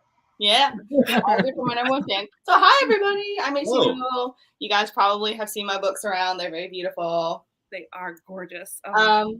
These are considered epic dark fantasy. I think a lot of people. Oh my gosh, I have this on my phone so I can see the comments, and it's echoing. So I don't even know what I was saying, but I think a lot of people in the chat have already read my books or they know a little bit about them. But I'm gonna give y'all another recap just in case you don't know. And if you do know, then you can talk about how awesome they are, like Andrew, because they were pretty cool. So They book are one is about, well, actually, I told y'all, I mess up these all day. I've been messing them up all day. Okay, start over. It's an epic dark fantasy series. If you guys like Tolkien, if you like The Witcher, if you like D&D style quests, these are all things that reviewers have said that they've all compared it to. You may like my books. They are epic dark fantasy series about a young woman named Nirana who is born of magic. And because of this, she is considered a demon by her people, and she is hunted for this. Whenever humans are born, they are given a blood test. And if they fail this test, because they have magic in their blood, so Nir failed this test, and her parents went on the run with her. So she has been in hiding basically her entire life. But she is unable to use her magic because anytime she does, the Order of Sorrow, who has persecuted her for this magic, they put a curse on her. Anytime she uses it, they can locate wherever she is. So this isn't a coming of age story though. She does know how to use a sword. She knows how to fight. She's pretty capable. She also can use her magic kind of in dire situations, I guess, more of like an instinctual sort of thing, but it's very limited, and it's very, it kind of drains her. Magic is a form of energy, and it drains her, and she gets really weak after she uses it. So she doesn't use it very often. She doesn't really know much about it. So in book one, we follow her story, just one point of view, as she tries to find a cure for this curse that keeps her from using her magic. Let's see. Okay, cool. Just wanted to make sure you guys can hear me because I don't know. I feel like I'm just talking to myself right now. Great. No, we can You're hear great. you. We're taking notes. Yes. Okay, just want to make sure. It's very quiet.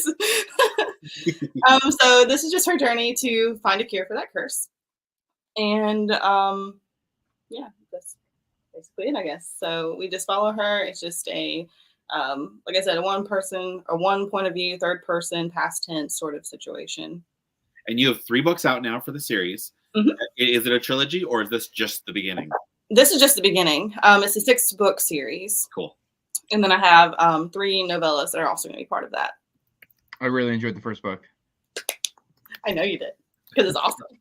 Are there any novellas out yet? Yes. There are novellas? Andrew. Why am I just learning about this? Oh, I've seen that. Never mind. Okay. Yeah, come on. You. I was like, how can you be my number 1 fan and not know that I have novellas out? I knew that existed. I'm sorry. And when do you read that one? When's for best reading order?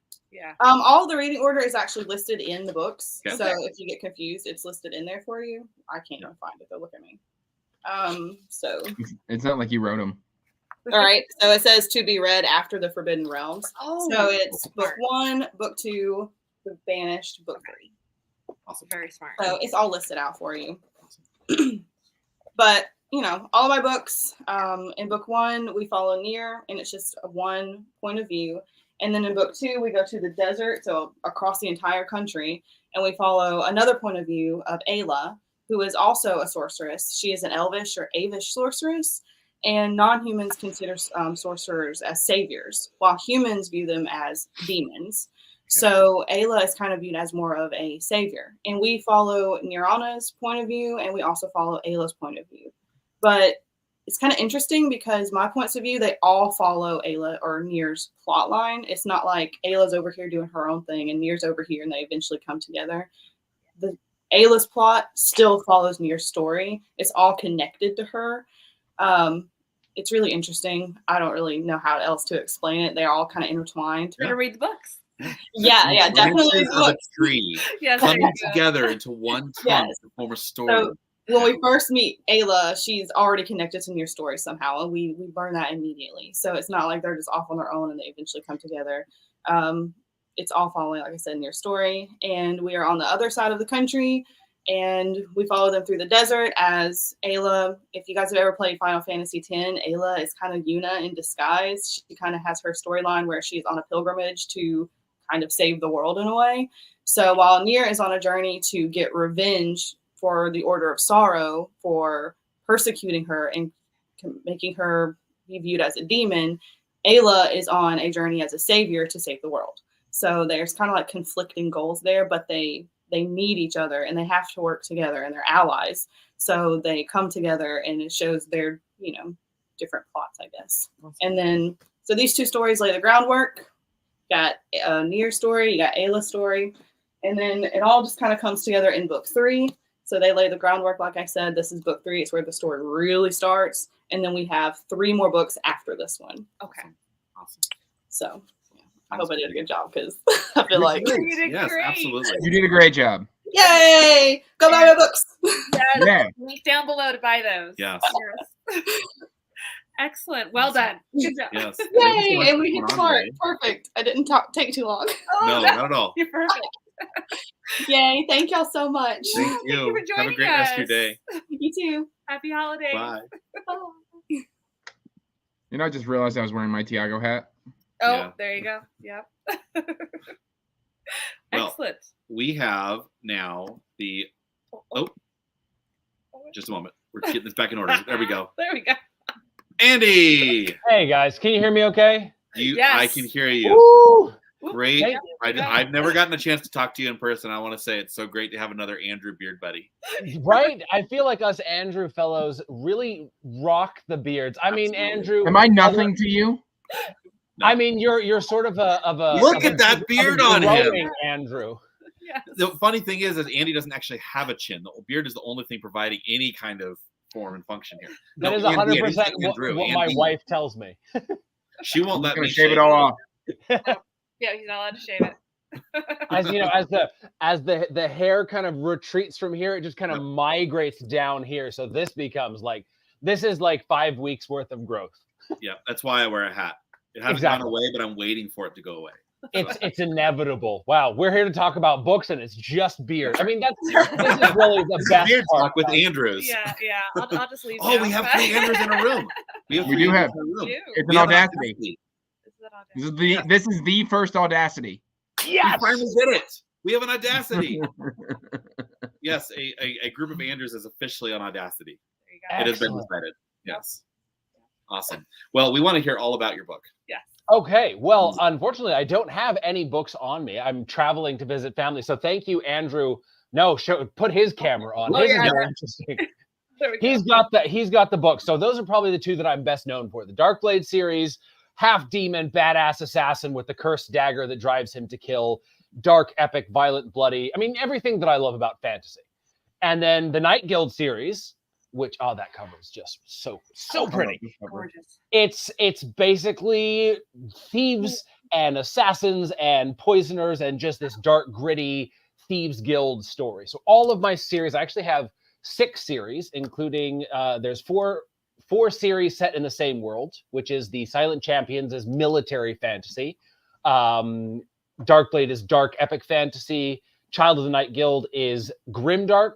And then the Heirs of Destiny is young adult action adventure. They're all interconnected. The story the characters come through. The hunter is kind of like the one who shows up in all of them to varying degrees. And his shadow is felt in all. So it's a lot of fun, real Marvel comic style. And then I have a sci-fi series, which is actually in the second book in the series, they fly over this planet. It's the planet where all these stories take place. And it's like off limits, like Star Trek style because of dangerous and unpredictable energy readings. So I was like, yes, I can figure out how to connect it. And then my Dragon Blood Assassin series that I co-wrote with Jamie Castle. I haven't figured out how to connect it yet. I'm thinking some kind of like weird magical portals or something, but the day will come when I connect it together. So everything will cross over. Awesome. How long have you been writing? So I actually literally started 8 years ago this week kind of thing. I was visiting my brothers. I was living in Mexico, visiting my brothers in Vancouver for our first brotherly get together. And I was like, you know what? I could probably write a book. So on the plane, as I was traveling to and from Vancouver, I wrote the graphic novel script that would eventually become Darkblade. Wow. Awesome. I'm already planning on picking up the next 6 in this. It's already on my Amazon wish list. Okay, I haven't even cool. read it yet, and I'm already planning on buying them. They're definitely big books. So that one is like the average, and it's 220. The one I just finished now is a super short one at 195 Oh, because because my editor, it was originally 370, and my editor, he's like, Andy, we're splitting this book, so now it's 2 books. Excellent. And it's better than having your editor cut 70,000 words out of your book like you did. Absolutely. Yeah. That is awesome. Thank you so much. I didn't realize you were so prolific. You know what? I just sit down and I type a lot. I'm a little bit of a workaholic, but it's like, it's therapy, it's entertainment, it's sanity. So it's great to just sit down and hammer out words. And an author tuber. Yeah, former, yes. Well, reformed. Reformed author tuber. I constantly see little videos of you popping up giving writing advice. Oh, I try to be useful and practical, share what I know, but at the end of the day, who am I? I'm just one more guy who writes stories. So it's like, I just read the books. Exactly. But reading a lot of books gives you a degree of expertise and understanding that writing a lot of books can never really do. I will say that, like, since I've started reading a lot more, I've read about 100 books in the last year. I've gotten really lucky that I got like a lot of really good reads, and I'm starting to understand a lot more about books, but also about myself as a reader and a person that I don't think I could ever have gotten through just writing. Because you're writing one story, and that one story can take you 3 to 6 months to 2 years to write, depending on how long. Whereas you can go through a book, if you do a book in a weekend, you can get 100 different stories, 100 different points of view. It's really wonderful. Yeah. Cool. Thank you so much, Andy, for coming on. I really appreciate you doing that. And, thank you for having me. Yeah, enjoy your vacation down below. Yes. And you guys are gonna have to get the 3 of you together to make another, like, we need to do it on Audacity. Audacity. Absolutely. Yeah. Done. Awesome. Awesome. Cool. Well, have a good rest of your family visit. Yes. And Absolutely. there. Thanks for popping out in the middle of a visit. Yeah. So. Oh, absolutely. My pleasure. It gives me an excuse Oh, no. to disengage from the family. I'm very much an introvert. So it's nice, to be extroverted for a little while and then, oh no, I have work things to do. Right. Cool. Awesome. All right. Have a good one. You too. Yes. Thank you, Happy Andy. holidays. See you, Andy. Okay, we're gonna try. Oh, here she go. We're gonna try to do a connection here for one of our authors who's having a little video, and if not, we'll get her in a minute.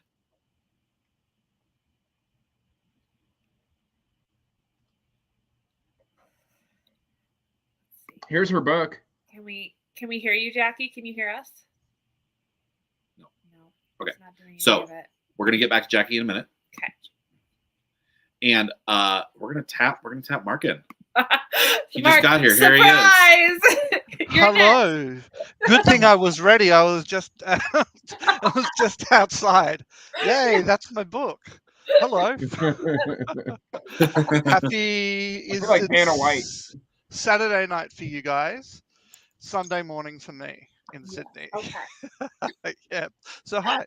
Well, thank you for joining so early. Yeah. Yeah, no, thank you very much for inviting me along. I appreciate it. So I get to talk about my books now. Yes. Please do.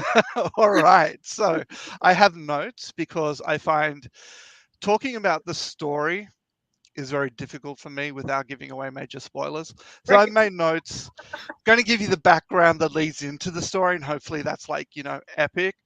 So for those of you who don't know, I am Mark Timoney. I am the author of the Eye of Eternity series, and Andrew is being my amazing display person. Thank you very much. Those are the books, The Blood of the Spear and the novella Starbinder. So The Blood of the Spear is an epic fantasy steeped in prophecy and adventure. It follows two half-brothers, Carl and Darian, as they discover that they are the inheritors of a forbidden bloodline. So you see, for centuries, the summoners led humanity to heights undreamt of by their starfaring forefathers. But in the pursuit of power and immortality, 10 summoners opened a gateway to the void and fell prey to demonic possession. The war that followed destroyed the civilization that the summoners had built, and the Sundering changed the face of the world forever. At the war's end, a seer foresaw that with the tear in the veil, demons would forevermore hunt those born with the mark of the summoner. And since that time, even though records held in the shrines of the elder gods venerate the summoners as saviors, people have feared them as destroyers. So any child born with the mark, or any man or woman upon whom it appears, is executed before they might fall prey to possession and unleash forces that can't be controlled. But in the chaotic years after the Sundering, other seers were plagued with conflicting visions and prophecies.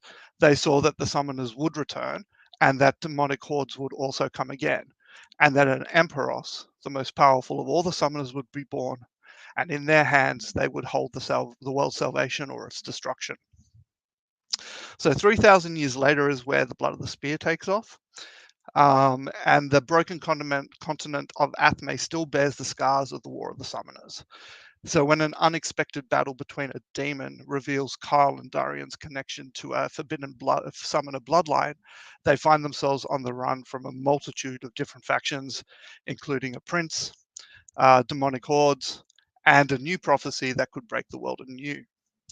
Only by accepting their inheritance can they find freedom, but first they need to survive.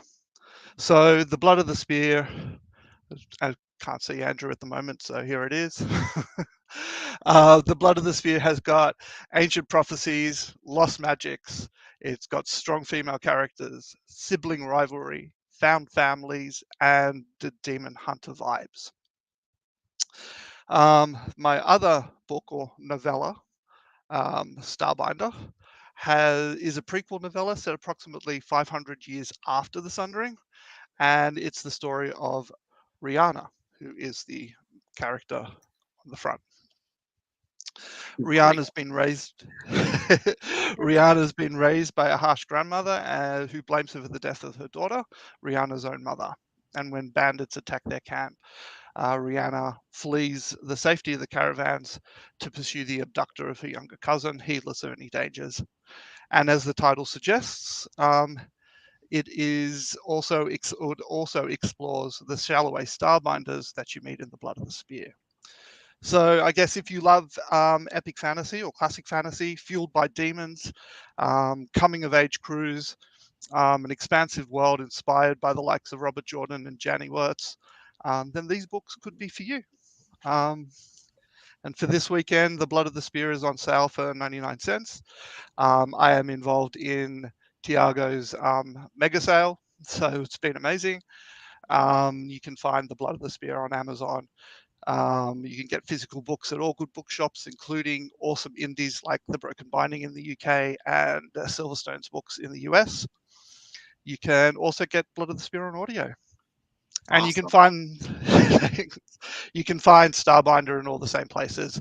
But if you want to try it for free, you can sign up to my newsletter and get the book, a link to download the book. And if you're not interested in the hassle of signing up to a newsletter, you can get it for 99 cents on Amazon. Awesome. And you said Janie Wirtz too. That's a huge sell for me too. Yeah, she's amazing. I've actually known her for years. Like back when the internet was first starting as a thing with forums. I am involved in her website and the forums there, so we've chatted for years.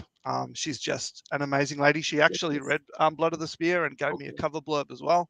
Awesome. So she is an awesome person. Yes, she is. She really is.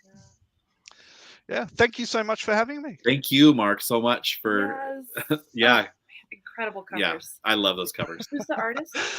Felix Ortiz. Of course. This is one of my favorite covers. Yeah. That and good problem to have. He now has a wait list of like 12 months.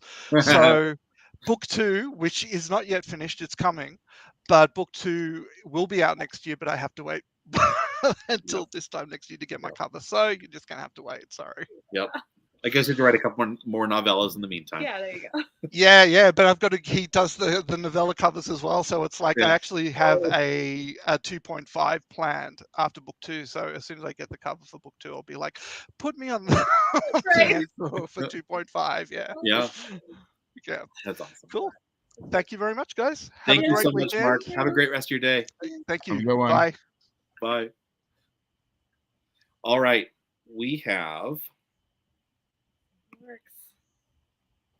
Jackie. You gotta unmute yourself on your end. Hello. I was muted. Oh, there's my book. One of them. I was having some technical difficulties, so That's okay. I That's why we made have a couple it. people did some recordings, so we have room for float. It's Yep. all good. Yeah. This is All good. wonderful.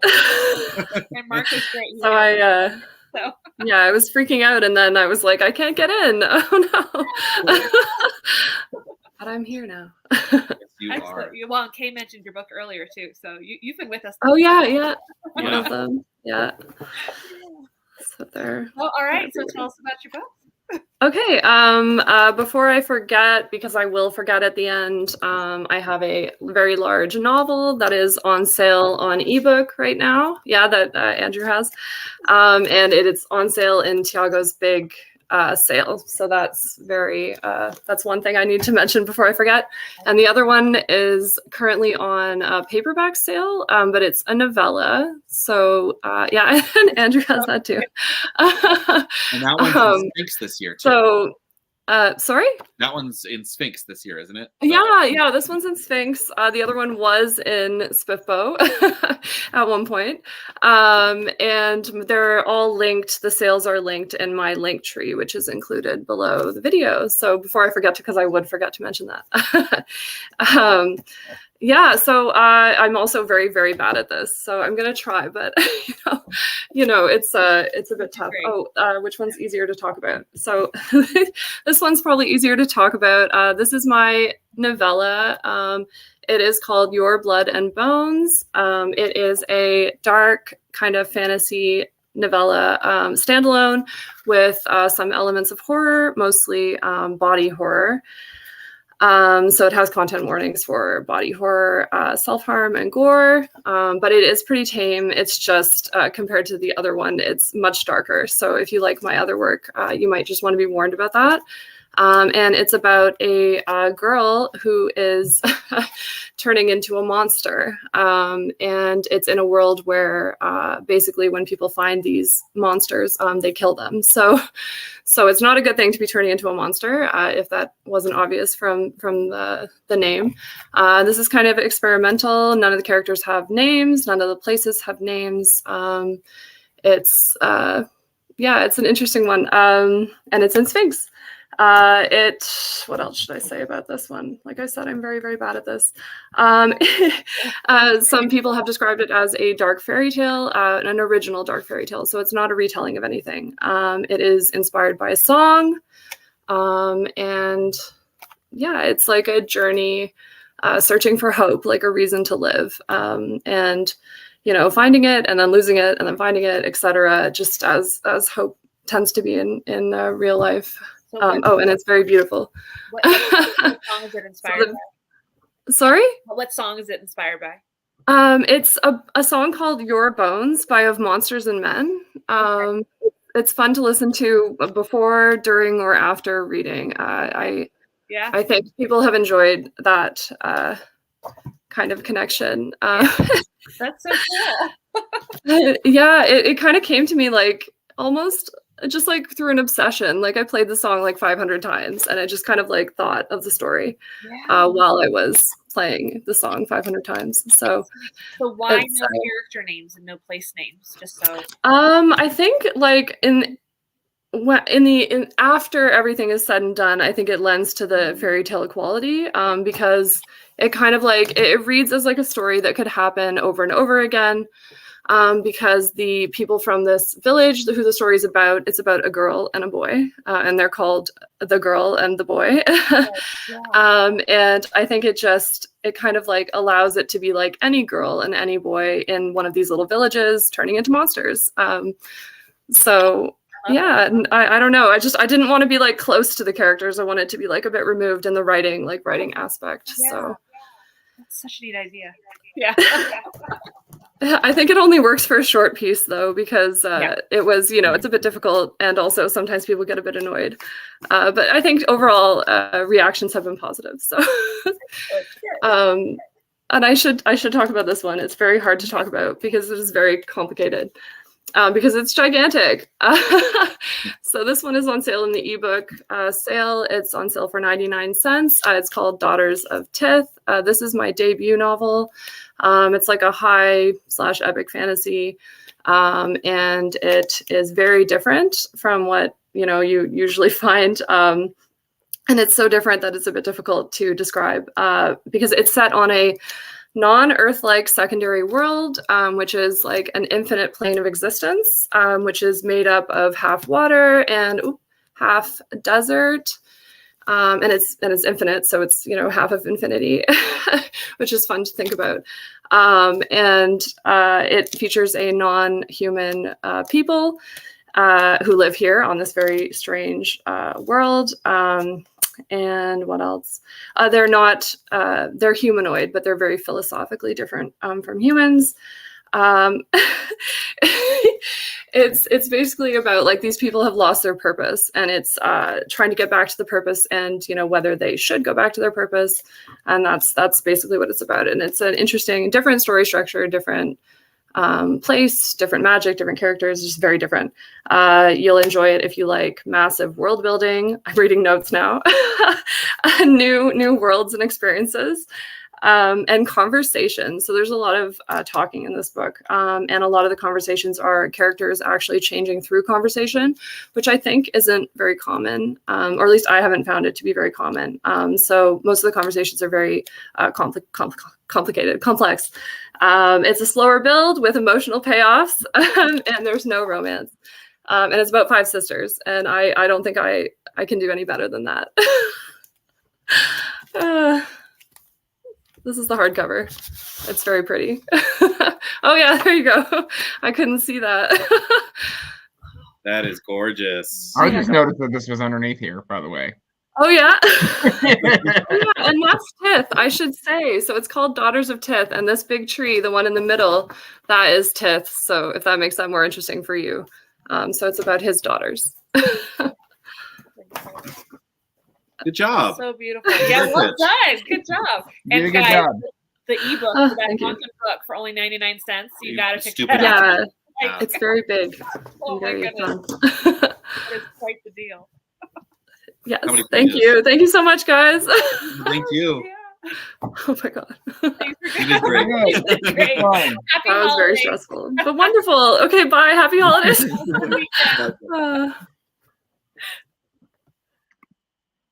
All right. So we went from one Jackie To another Jackie. to another Jackie. To Jacqueline. Dragon Hagen. Yeah. Sorry, I got so excited. Hey.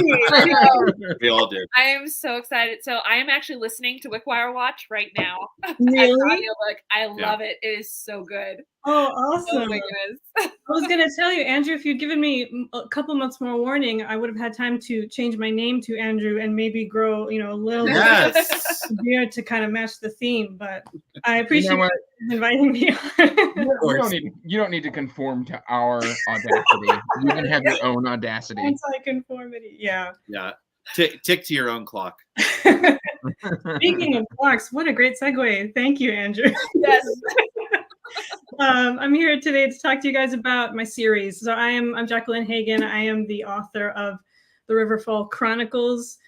It's planned to be a 6 or 7 book series. There are 3 books currently available right now. The first of which is The Wickwire Watch. This is a story about a boy who discovers one day that he's being hunted down by dark spirits that he never knew existed. And the only people who can keep him safe are a group of fugitives on the run.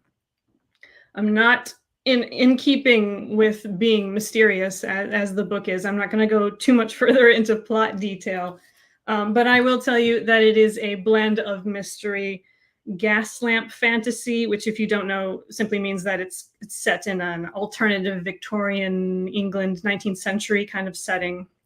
There is also an element of horror to it, and even a fair amount of cozy fantasy. So if you are intrigued by cobblestone streets and carriages and fog and kind of a gothic vibe in a sense, try giving this book a shot. Like I said, this is the very first one. I'm very fortunate as well to be a SPIFBO 9 finalist. So Wickwire Watch is in the running there. The sequel is The Spider Key.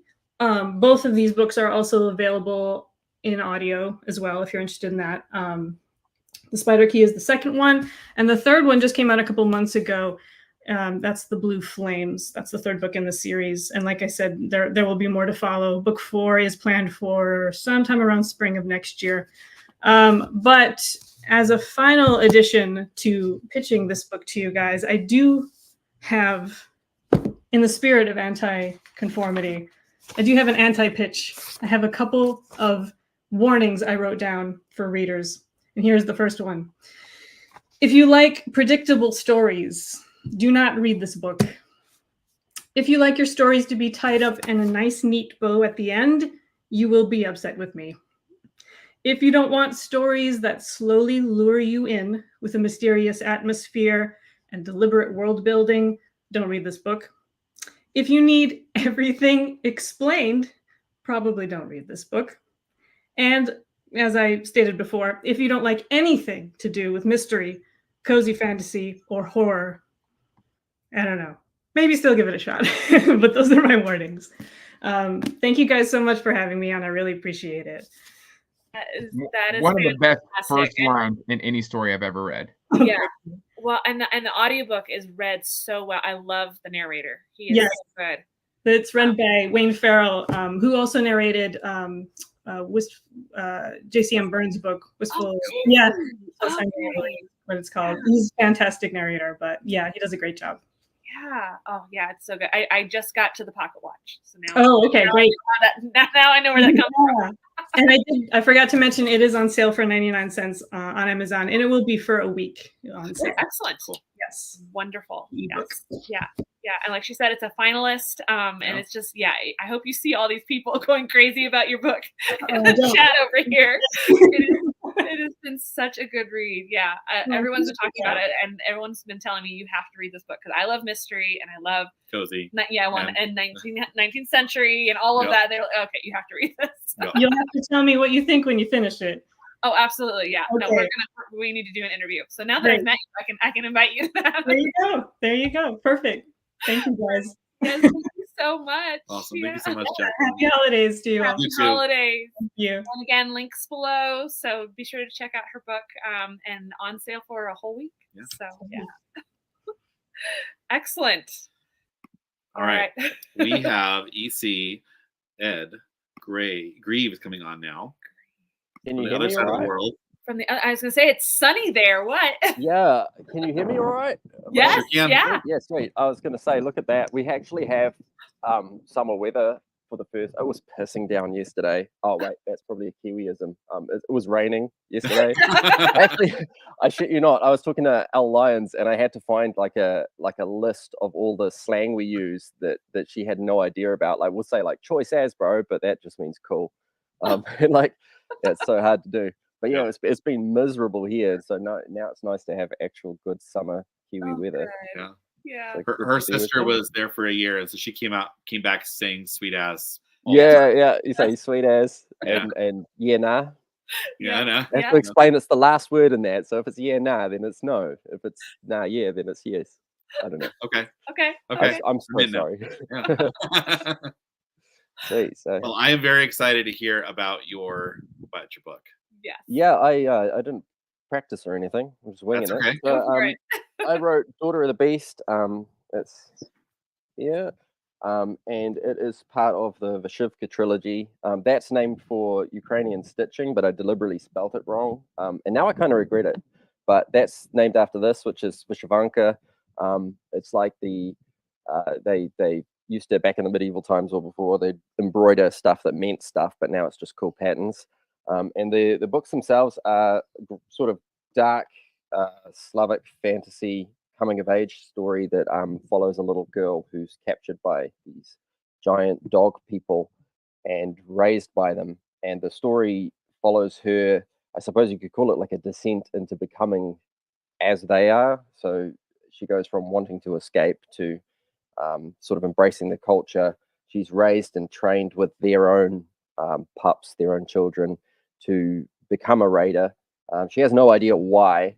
And so people who've read the first one may be a little disappointed that that actual explanation isn't fully told in that, but that's because there are 3 of them.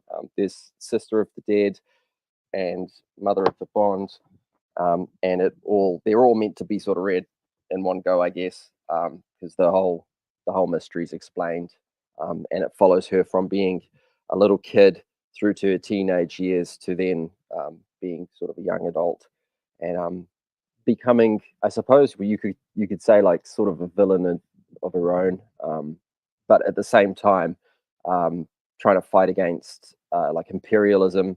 A group of well, actually, I should probably explain, there are no humans in the series.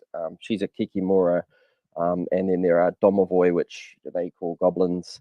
Vulkari, based on the Baltic Soglav, and so they're all Slavic creatures and critters. And the Domovoi, the goblins, are trying to conquer the world. There are 2 empires fighting, and the Vulkari, the wild dog people, are kind of caught in between that. And they live in a matriarchal but somewhat egalitarian society. They don't want to be, oppressed by empires of either sort. So they ally with them as convenient, but basically want to be free. And so the story follows her being used as a tool to attain that freedom and embracing it. But yeah, so I would love to have said that Felix Ortiz did my covers, but these were done by Phil Eds Ort Greaves. I just did them myself. I chucked an illustration in each of the hardback versions. By the way. So don't downplay that. You did them? Those are great. Yeah, Yeah. I painted them myself. Yeah. You painted at what medium you're using? Oh, so it was Photoshop. It was just like using brushes in Photoshop, but like yeah, like I do sketches and drawings and stuff occasionally. I don't know. I've always done it, and so I was trying to shop around for like a cover artist when I was first writing them. Yeah. And my sister was like, "Don't you do drawings anyway?" I was like, "Oh yeah, I kind of do." She was like, "You should just do it," because I'd done like thumbnails of what I wanted them to look like. She was like, "Just actually paint one," So I did. Well, you did incredible. So yeah, oh, thank you. Yeah, and the font too, because that's part of it too, right? Is getting a font. Yeah, getting your layout right. Yeah, yeah.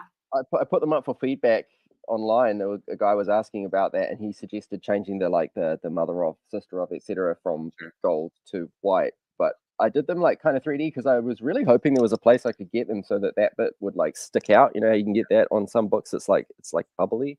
I don't know what it's called. But I couldn't, so I just made it look like it was. But maybe not. Yeah.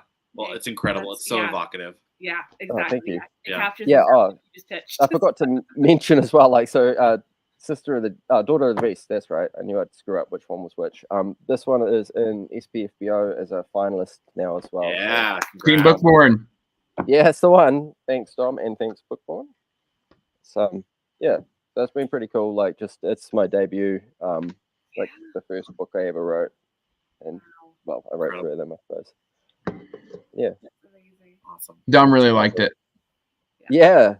I joined this Discord server and saw that the people were reading along with it, and I was like, I don't know if I should be here. Like, I don't know if I can handle people saying stuff about shit I did, but it's cool. It's on my list to pick up. Oh, rad! I hope you get to it. I hope you enjoy it. It'd be really embarrassing if you didn't know. You're like, this is the worst book I've ever read. Who the hell is this guy? I mean, hey, it wasn't my semifinalist from Team Bookborn, so fair play. That's already one notch against it. I'm just kidding. Oh, well, the bribery money didn't clear. Right. So it's the exchange rate, hey, like Kiwi dollars are worth nothing. You get like $4 in your bank account, like that. For the coffee. My house deposit. Excellent. Well, thank you so much for joining us from way over there. Yeah, it's awesome. It was a really confusing time. I actually had to Google what mountain time was. I can't believe it's real. Yes. It's amazing. I'm so stoked. Well, thank you so much for having me. Thank you, Ed. Absolutely. Thank you for coming. coming. Have a great rest of your day. Yeah. Happy Cheers, holidays. you guys. Bye-bye. All right, bye. All right. We have with us now Louise Holland, also from the bottom side of the world. Really? Oh, awesome. Hi. Hello. Can you hear me all right? I hear you all right. Oh, fantastic. I was fighting with my microphone for a good 15 minutes there. So it's good to hear. Good to hear that you can hear me. Yep, we can hear you. Yes. I also had to Google what mountain time was. I thought it would be like middle American, not sure. Yeah, mountain. That was a surprise. Yeah. Yep. We like to be surprising. Well, we understand that you are an author. I am, yes. Yeah, I'm officially a that published recently author. came out. Recently came out. Yes, I'm here to talk about my debut novel, Spark of the Divine, which released 3 days ago on November 24th. Congrats.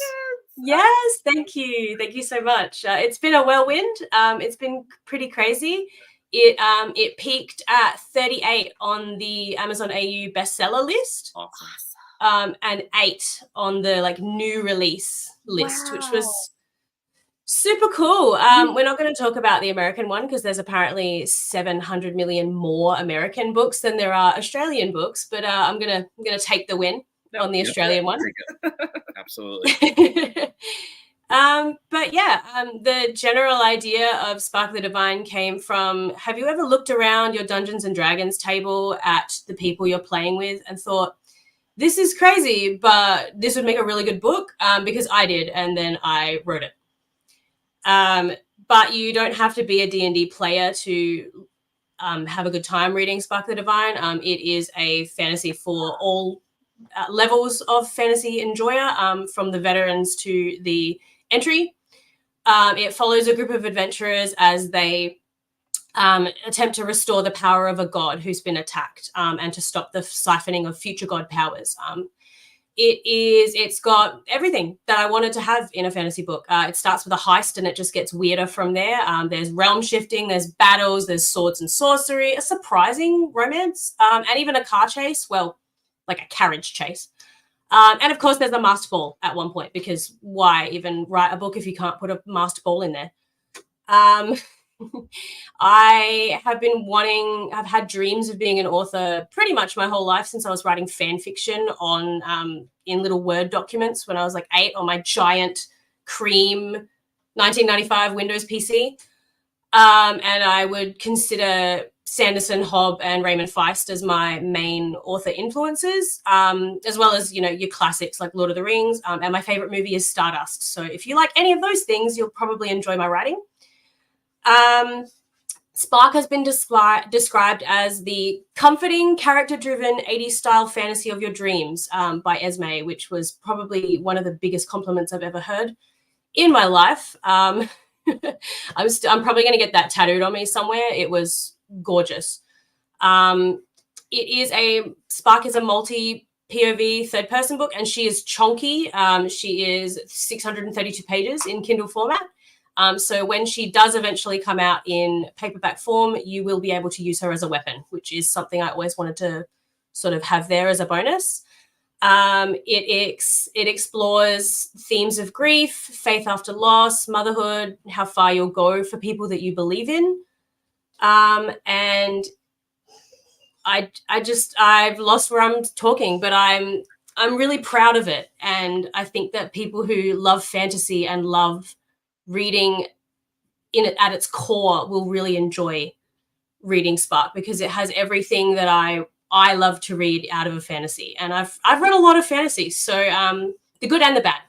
That sounds amazing. Yeah, Yeah. write what you want to read. Yeah, right? absolutely. And Yeah, you sound pretty proud much. of it. Yes. I'm online reading the description right now. Yeah. Hey. And my beautiful cover. I don't have a paperback yet. We're not going to talk about why. It's been a time. But this is my beautiful, beautiful cover. Was it page restriction? Wow. Say what? Was it page restriction? No, it was the fact that I did all my typography, which is fine, except I don't know what DPI means. Or at least I didn't a week ago. Yeah. So she looks gorgeous in digital format, but trying to get it ready for print is not a good time. I also so the cover artist is a man named Mike Knott. He is one of my closest friends, and he's a fantastic artist. Yes. He is a tattooist, actually. So he's I've got multiple tattoos from him on my body, and now I get to have my book done by him too, which was very cool. And he's not in this book because his character joined the campaign a little bit later, so he'll be in the next one. Nice. Yeah. Anything else y'all want to know? Well, I love your comparison to Stardust. That's got me in. Yep. Love Stardust. Yes. God, I love that book. That book and that movie so much. It's actually it's one of the only movies that's better than the book, I reckon. I was just gonna say, yeah. Yeah. It's so gorgeous. And even like just changing Tristran to Tristan, like yes. Yeah. So good. Exactly. Yeah. I love Esme's review. That's definitely a tattoo worthy. Yeah, it was incredible. I've had so many. It's been serendipitous. I've had so many just like amazing reviews from people that I don't even know how they found me. Just the fates of the Twitter timeline have been kind to me. Yeah, but Twitter can get you snapped up real quick. Yeah. Yes, it was fantastic. I was very lucky. That's wonderful. Thank you so much for joining us from the other side of the world. Thank you for having me. Yeah, it's 8:30 here, so not as early as I thought. So yeah, definitely better than it could have been. Good. It's 5 p.m. here. No one wants to get up at 5 a.m. Except for you. Except for me. Right. Yeah. Excellent. Thank you so much. I'm so glad we were here to celebrate with you your release. Yes, and congrats. So everybody go out and pick up another copy. We've got the link down below, and let's shoot her up higher on the let's go the for number Amazon 1. rankings here. Yes. Thank you. Thank you so much for having me. Absolutely. Thanks Bye. for coming. Happy holidays. You too. All right. Up next we have Mike Molman. Hello, everybody. Hello. So give me just 1 second. I'm not quite ready yet. Oh, okay. Oh, okay. Perfect. Yeah. So I'm Mike Molman, and I've written 3 books so far in the Pertani series. Andrew has them all. And for mine, when I started writing, I never wanted to be a writer until about 2017, and this is coming off now. Sorry, I tried. And so when I decided to write my fantasy book, I said, there are enough medieval fantasy books. I want to do something a little different. And I don't really like Flintlock, so I went earlier and I settled on the Druids because I've always been kind of fascinated by them. So I researched the world and, figured about 300 BC is about the right time. And I looked at the Druids and what they did and how they were the leaders of their society because they were pre-literate and all this. And I got all the world building and got it a wonderful world. And then to that, I introduced Grami, who, as I describe him when I go to Comic-Cons, Grami is in his early 20s, very powerful, and he makes frequent, really poor decisions. And that's pretty much how the book goes. He gets in over his head. He gets help sometimes not, and he basically has to scramble to try to survive. And in the wake of his disasters, he pulls the rest of the world with him, and it's going to conclude with an all-out battle in the 7th and final book. And that's pretty much the series. I don't know what else to tell you. When I get feedback from Grami, the number one complaint I get is that they don't like the main character. And I don't want to tell people they're wrong, but when I wrote this, I was like, is he really dumb enough to do that? Yes. Yes, he is. So I'm kind of laughing at him as I'm writing him. So if you take him seriously and you want to, I'm like, no, he's an idiot. Don't pin all your hopes on him. It will not go well. Yeah. So that's kind of the world I wrote. So when did book 3 come out? Book 3 came out in December of last year, and book 4 will be coming out in January. Okay, coming up. And then I talked to a number of writers because I struggled. Awesome map. I talked to a lot of writers, and I said, I've just been struggling this book 4. It's just been so hard. And the one looked at me and goes, are you trying to write a 7-book series in one after the other with no breaks? And I'm like, yeah, why not? And he's like, that's the dumbest thing you can do. You'll get ground into dust. So I'm going to depart and go to 24th Century Mars as soon as this book is published. Okay. And then I will come back and do the next book in this series. So yeah, that'll be a great way to cleanse the palate. Yeah. I don't know. I pulled up one thing. The first knockdown, drag out review that I got, and I was just floored. And I was like, he clearly didn't read the right book. But Nick P. from the book scene, he wrote a spellbinding adventure with intrigue, high stakes conflict, fun, great characters, rich world building, and of course, lashings of awesome druidic magic. And I read that, I'm like, what book did he read? I got to get that. So it's been amazing. I wanted to publish a book because I could, and I wanted to be decent. And what I've got has been way over whatever I had ever expected. So yeah, it's been a wild ride, and now I'm convinced I just must write books. So I will write them till God knows when. Awesome. I love it. I'll read them. Yep. Cool. Well, thank you so much for coming on, Mike. We really appreciate it. Thank you. We have got links down below. I got my hand on the right spot now. Oh, I should probably mention I am also in Thiago's sale. Awesome. Yes. Yep. All 3 of my books are 99 cents. Excellent. And I don't remember signing up for EL Cannons, but I did apparently. And that runs till January 5th. Okay. So all my books are 99 cents until next year. Awesome. Wonderful. That's wow. Great. All right. Get on it now. So, yeah, stock up. Thank you. Thanks, everybody. Hey, Thanks. thank you, Mike. Hey, Mike.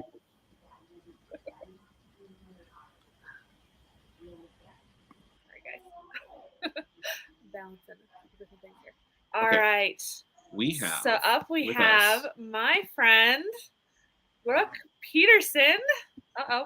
She's coming through. Yep. Hi, you guys. Yes, hello. Hello. It's so great to see you guys. Thank you for having me. Absolutely. Welcome thank you for joining us. Yeah, we're going to change gears. Yes. This is a big gear change. That's okay. We've hit several different genres over the last gosh, how have we been going for 2 hours now? 2 hours. Yeah. Yes. So, Nice. Yeah, it's been great. We have something for everybody. So, Brooke, what do you write? What genre first? And then tell us. Yeah.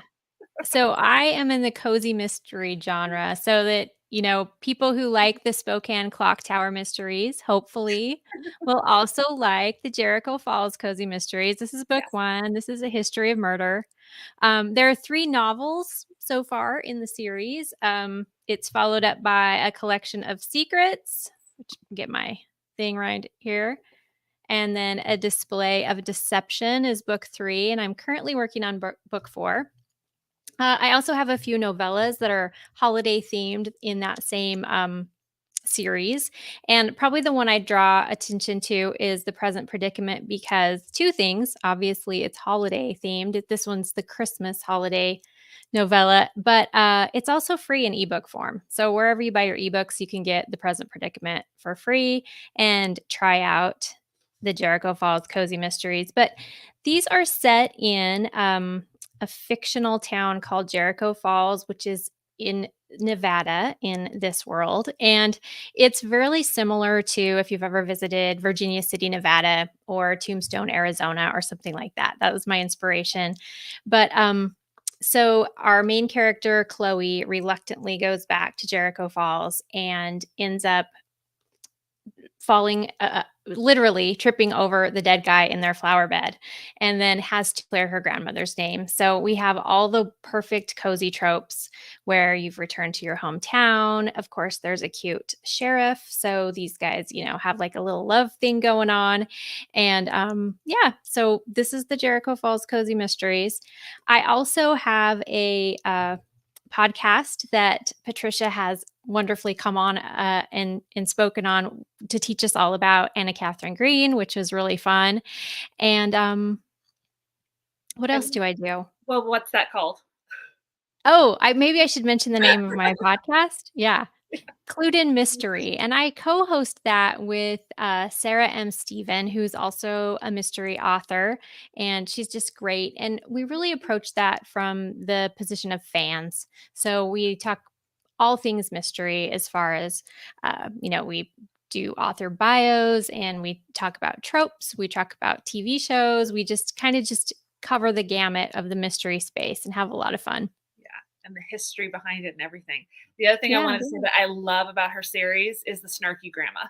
She's got a I do have a thing for grandma and granddaughter relationships, but I do love grandma too. Grandma Lily is kind of a hoot. They have a fantastic relationship. It's so, it's very, completely switching from some of the other fantasies we've been talking about.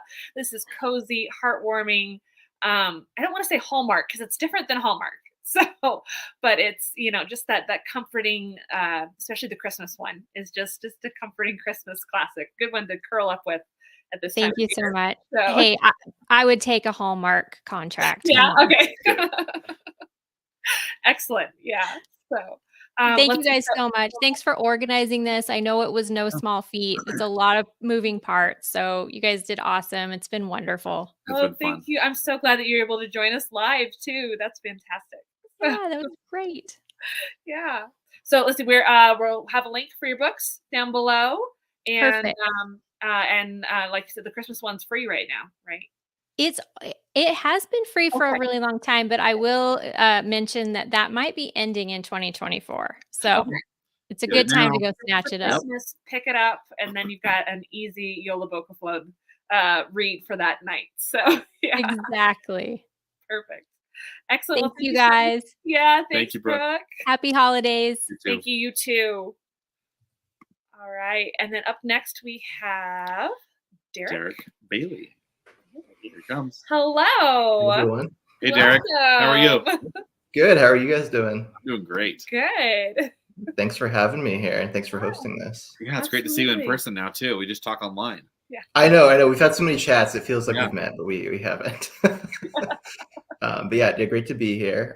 So for those who don't know me, I'm Derek Bailey, the author of several kind of unrelated books. I've got one that's like a modern mythology, where 5 gods create a world out of nothing. I've got one that's more of like a high school, YA superhero fantasy. But the one I want to talk about today is the Voidwalker collection that Kay actually mentioned at the beginning, and Nico as well. So this is the one that's on sale as part of Thiago's like indie sale on the ebook version. Obviously, this is the paperback, so it does have a paperback and hardcover edition as well. So this is a bind up of 8 episodic novellas that tell the story of a man who lives kind of in, a world that's pretty much just our own. But at night he goes to this kind of creepy, mysterious manor that's more supernatural. And there's these fancy people that throw really lavish parties, but then things start to go wrong and get really violent and get really dark. And he starts trying to figure out, okay, what's happening?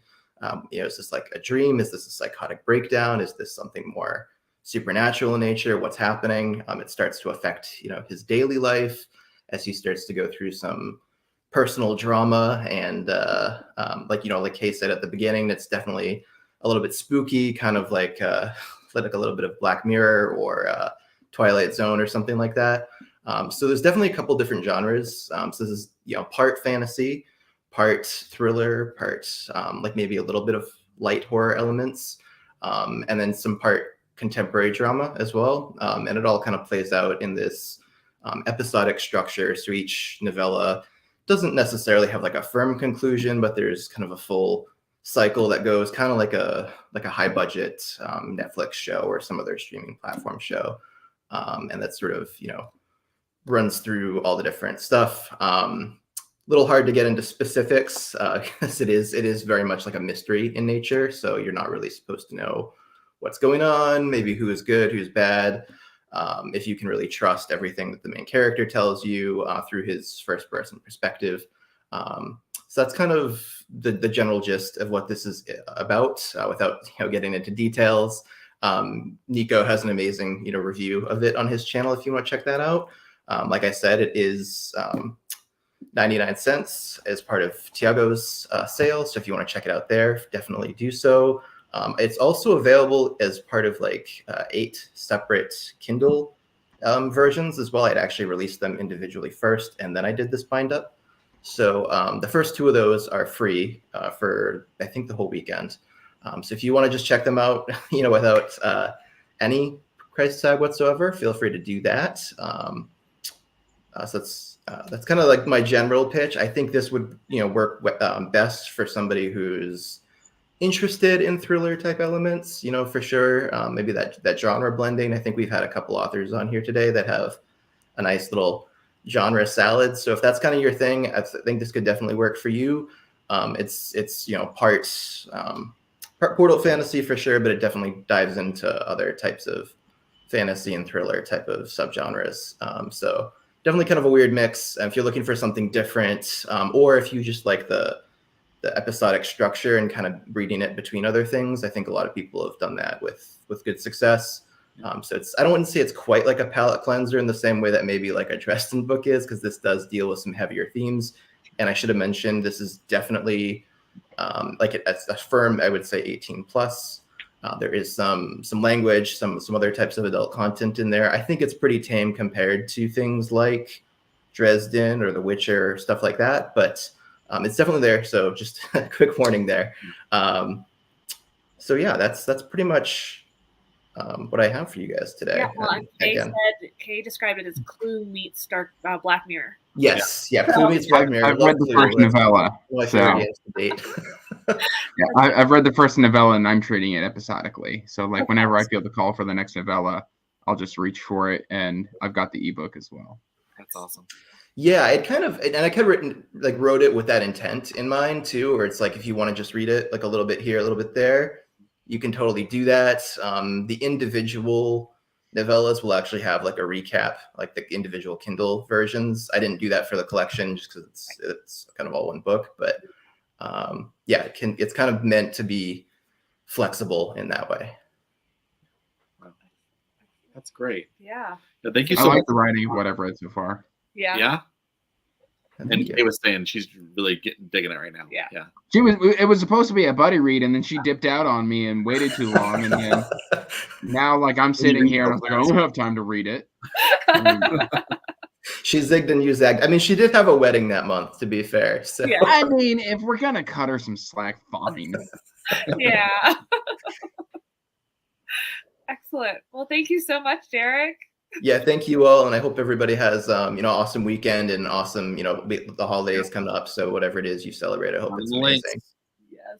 Yep. Yeah. Links down below. Pick it up, and I love the idea of being able to like sample it, a couple free ones, and then just pick up the whole thing.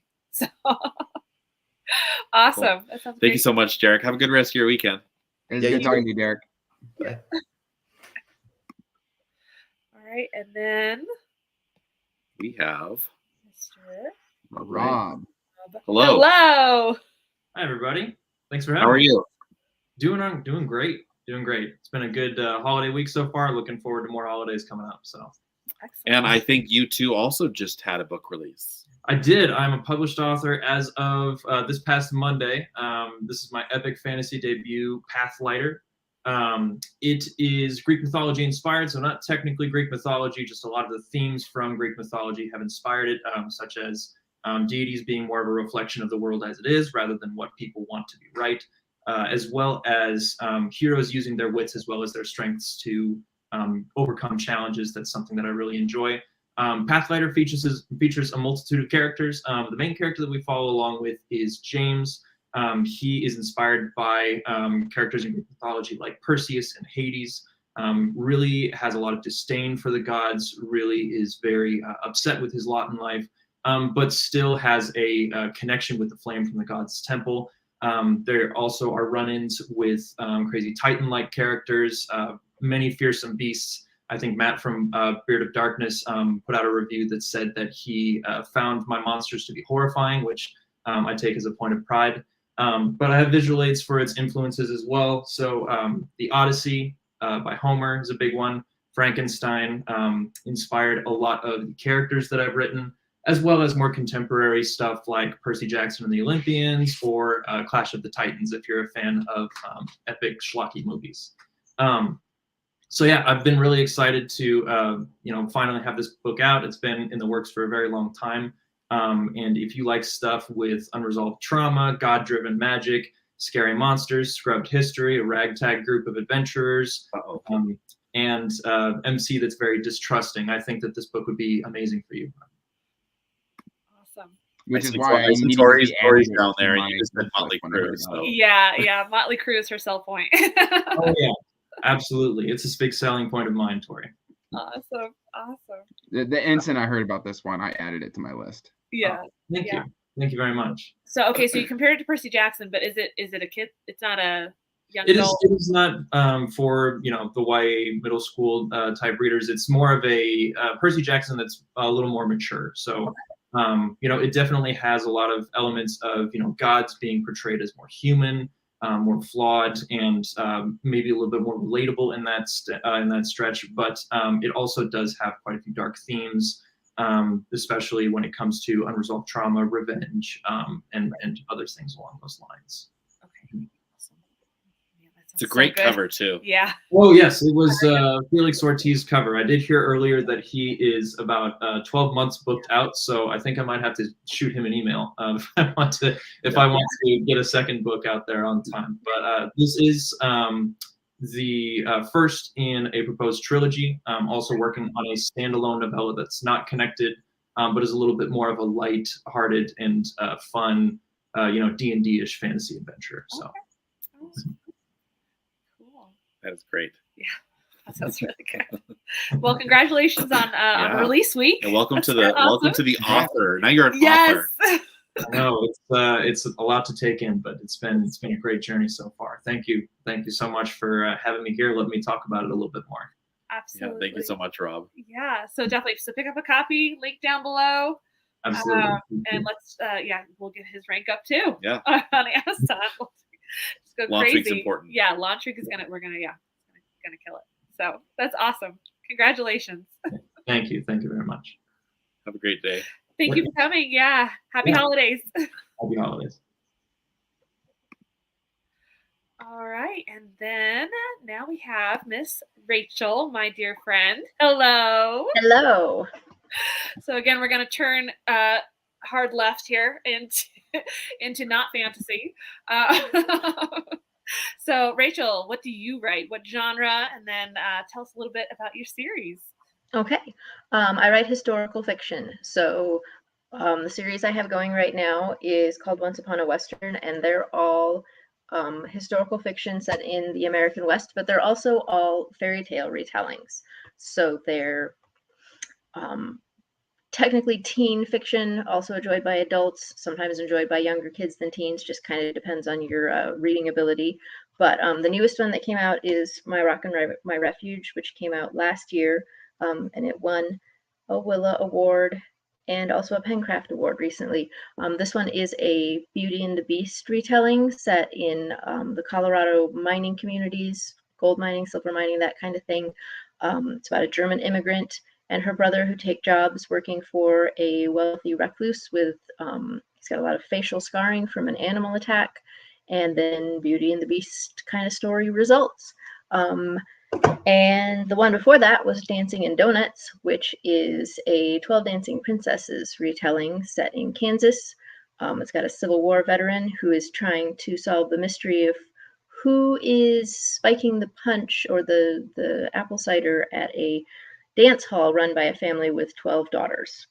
The one before that was One Bad Apple, which is Snow White and the Seven Dwarfs, set in a wagon train on its way to Kansas. The wagon train is primarily made up of Black pioneers who are heading to Kansas to start new lives, but then they pick up 7 white orphans who are stranded alongside the road, and one of the orphans slowly discovers that the beautiful wife of the person kind of heading the wagon train is up to a lot of very bad things and causing some trouble. And the very first one was Cloaked, which is a Little Red Riding Hood retelling, which is set in Wyoming. It's about a 16-year-old girl who goes to visit her grandmother, and there's someone that her grandmother has hired as an accountant who is definitely not a great guy, wolf in sheep's clothing kind of thing, and the main character has to figure out how to stop him from ruining everything, basically. And I told them to you in reverse order because you can read these books in any order. They are a series, but they're all standalones. So they're interconnected, but they are not necessarily, you don't have to read them in a specific order. They're interconnected because characters from one will show up in later books, but they're not necessarily Yeah, they're not in a specific order. In fact, I've been writing them out of order because this one is in the 1880s. This one is the 1870s. This is the 1860s. This one is the 1870s also. So not writing them in the chronological order. You don't have to read them in any order. Just kind of pick the one that sounds the most interesting and start there. That's pretty much what I got for you. Absolutely. I did want to make sure we mentioned that you can read them in any order. So I started with the 12 Dancing Princesses one because that's one of my favorite fairy tales, and so I loved the history in that and the mystery, and it's clear you do a lot of research for all your writing. I do. I also write a newspaper column on Old West history, so I'm always researching. I'm always learning. Things that I learn while I'm researching my books will feed into that. Things that I learn for the newspaper column will feed into my books. So exactly, yeah, and then how it just all ties together. So do you go to a specific historical town or anything to do any research? Do you do any hands-on research, or is it all online? I do hands-on research when I can. We do have family that lives in the Midwest and in the West, and so when we visit them, I will try to hit up museums, historical sites, anything like that. I traveled a lot through the West when I was a kid. My family liked to take long vacations, so one vacation we followed the entire Oregon Trail all the way from Independence, Missouri to Oregon, and just seeing Windlass Hill in real life and stopping at Pony Express stations and things like that. Wow. Cool. None of you caught dysentery? I did not catch dysentery. None of us got bitten by snake. We didn't have to ford any rivers and lose our clothing and all our supplies or anything. But we lucked out. Yeah, we've been playing the card game version of Oregon Trail with our kids. It's been no one survived it yet. No. It is tricky. We have learned somehow. My middle child, she's always the one with all the things we need. Oh, somebody needs medicine. I have medicine. Yeah. Oh, we're running out of food. I have food. Yeah. Don't know why that happens. Exactly. It's so funny. All right, so we can find your books. The link down below, and there's a couple sales going on. Yes. Right? So all of my ebooks for these for Kindle are 99 cents right now. And they will be through Cyber Monday. So now is a good time to pick them up if you read Kindle books. If you don't, just have to pay the regular price. Yep. Sorry. And you can order signed copies from Rachel also, which is what I have. So yes, you can. Nice signed copies. Yeah, they're beautiful. Yep. So I forget you do the art, the cover art? I do not do the art. My sister-in-law is my cover artist. Actually, she has a degree in digital art, and so yeah. I love the Americana historical. Yeah, it's perfect. Yeah, they have a good vibe. Yeah, absolutely. Excellent. Well, thank you so much for joining us, Rachel. Thanks for having me. Yeah, thanks. Happy holidays. Merry Christmas. Merry Christmas. All right, and then that's actually all we have for live people. We have a couple more videos though that we would love to share with you. So hold on to your hats. Who's the first one? First we've got here is Naomi Cohen, who I narrated the audiobook for her book, The Fae of Castle Garden. She has a new book coming out on the 2nd. She's going to share about it right now. Okay. Hey everyone, I'm here to tell you about my new book, The Winter Queen's Tale. It's Jim Henson's Labyrinth meets Frozen in a new take on the original fairy tale. The tales warn of fairies lurking beyond the ironbound trees, eager to snatch wayward children. Yet at the onset of every winter, Neve and Vale cross the iron's protection and dance to the snow bee's song. The year Neve comes of age, a fairy lord joins the dance. He tempts Neve into accepting a dangerous magic, and then steals Vale away. Alone in the Ice Palace, Vale will need all of his wits to survive. Fairies whisper behind every door, and elves watch in the shadows. The Snow Queen's court plays for blood. To rescue her brother, Neve journeys north. Ice answers her call, but with a terrible price. It will take more than dreams for Neve to master the magic. If she fails, both she and Vale will fall prey to winter's fury. The book comes out December 2nd. It's currently available for pre-order. Thank you.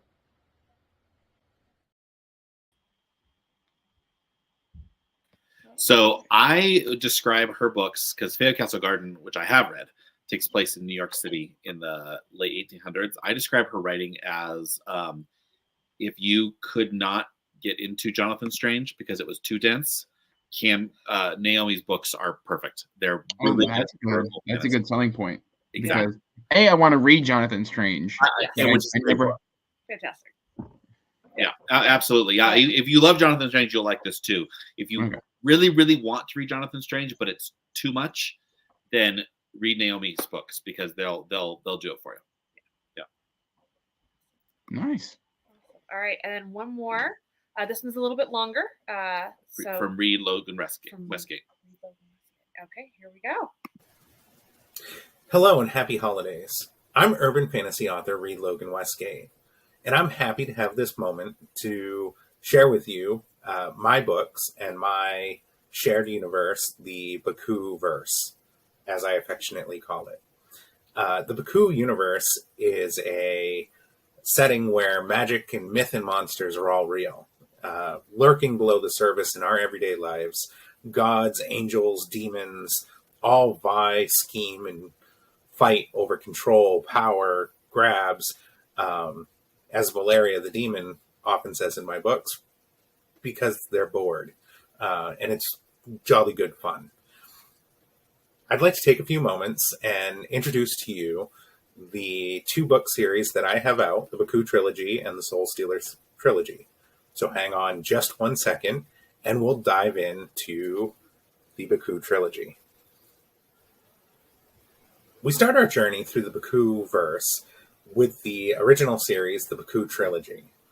This series follows Ixtlina Dark Arrow, the descendant of the Baku, the mythological creature of Japanese lore and legend that consumes dreams. In Ixtlina's case, consumes nightmares specifically.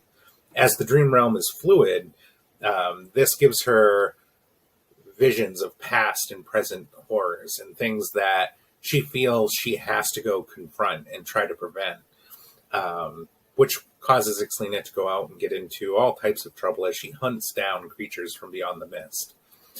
As she gets entangled in the schemes and webs of demons, she meets Oxivius Soul Stealer, the necromancer who, by all rights, should be everything she's been taught to hate and fear in the world. Cannibal, master of the dark arts, somebody who uses death magic casually. Yet Oxivius, time and time again, makes her re-question whether what she's been taught is good and evil actually is good and evil. As Oxivius likes to say, magic's all about intent, love. In this series, Ixtlina and Oxivius will fight angels and demons alike to change the world. After the Baku trilogy, many people reached out to me on Twitter and the socials and in reviews and said they absolutely loved Oxivius, the character. The mysterious necromancer. Where did he come from? What happened that made him the way he is? Who is this guy? Just give us more Oxivius.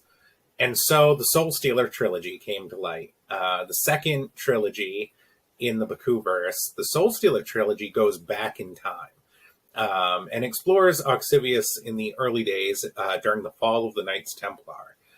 Soul Stealer origin starts with Oxivius really being found by the Knights Templar. And he gets paired up with Marcus, this holy knight who is his polar opposite. These two guys should mix like oil and water. Yet as they struggle and go through all these challenges and uncover these plots and conspiracies, they become the best of friends.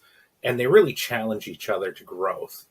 The Soul Stealer series overall looks to establish what makes a monster and what makes a man.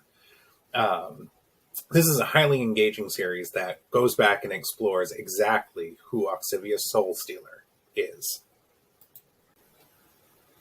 And that wraps up what I have to share today. I really appreciate you taking a few minutes to get to know and take a walk through the Baku universe. That brings us from the beginning of time to the end of the apocalypse, if you will. And what does the future hold moving next in that project? The next book in the Baku universe that's being plotted and planned is Nightmare's End, the return and aftermath. What happens to the world after the apocalypse? Thank you once again to our hosts, and I wish everybody a very happy and safe holiday, irregardless of what version you celebrate in the coming month. Peace and light to everybody out there. Have a truly blessed day. Thank you very much, Reed. And we are back. All right. Well, We did it. We did 25 it. authors Yes. in 2.5 hours. Yeah. Hey, that's not bad. That's good promotion. That was. Yes. Yes. That was fantastic. And all over the place when it comes to what kind of books we have. There was no theme. No. It's great. No, we had a Yeah. lot of cross genres, Mhm. which is the beauty of indie, right? You can just really Right. Yeah. go all over the place, right? So you can just write what you want to read. Whatever. Yeah. So be sure to check all the links down below, right? Go support these authors. Go buy copies of their books this weekend or later in the month. And just, or follow them, give them a follow, do all of those things. Where can we find you, Yes. Andrew So, Wizard? yes. I mean, you can find me on YouTube or hanging out on Twitter, Discord. I lurk multiple places.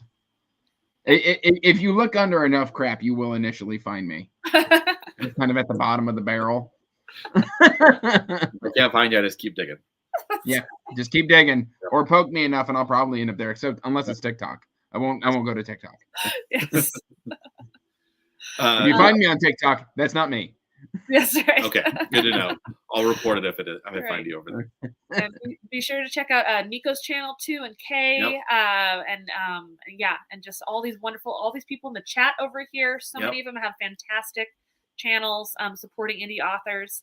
And thank you guys so much for tuning in live and keeping up the conversation over there. I just pointed out tonight in Yes. about 4 hours, less than that, I'm going to be on Beard of Darkness for an interview. So you can catch me Nice. there in, if you want to look at my face again. There you go. If you're not sick of hearing. Always, always. Excellent. Be sure to check out our books too. Available everywhere. Andrew does audiobooks. So I do. I Yep. record audiobooks for myself and others. And others. So ping me. So yes. So be sure to find us everywhere. And gosh, this was so much fun. Oh, We're thank doing this you, again. Andrew. You will see us. There they are. There they Yeah. are. We're gonna probably do this in a couple weeks before Christmas too, so we can get some more pitches from more authors. Yeah. So Yay. if you are an indie author and you want to be a part of this, the indie author community is so amazing. Yeah. We love connecting with everybody. Like, look at that, man. That's we're a good. workout. I'm missing 2 of them. Stack there. That's right. You are. We'll get you those soon. All right, guys. Thank you so much. Merry Christmas. Happy holidays. Enjoy your weekend. Yeah. What's left of it. And go buy indie books. And go buy indie books. Spend your money responsibly. That's right. Yes. In 99 cent increments. And free. Exactly. Yeah, I'm Yep. excited It's about basically free. If you Yes. read 100 times, you didn't spend $100. No. You got a bargain. That's what you got. That's right. Awesome. All right. We'll talk to you all soon. Yep, we're gonna do the awkward end of live Yes. wave Ready? now. We're all gonna wave. Bye-bye. Happy holidays.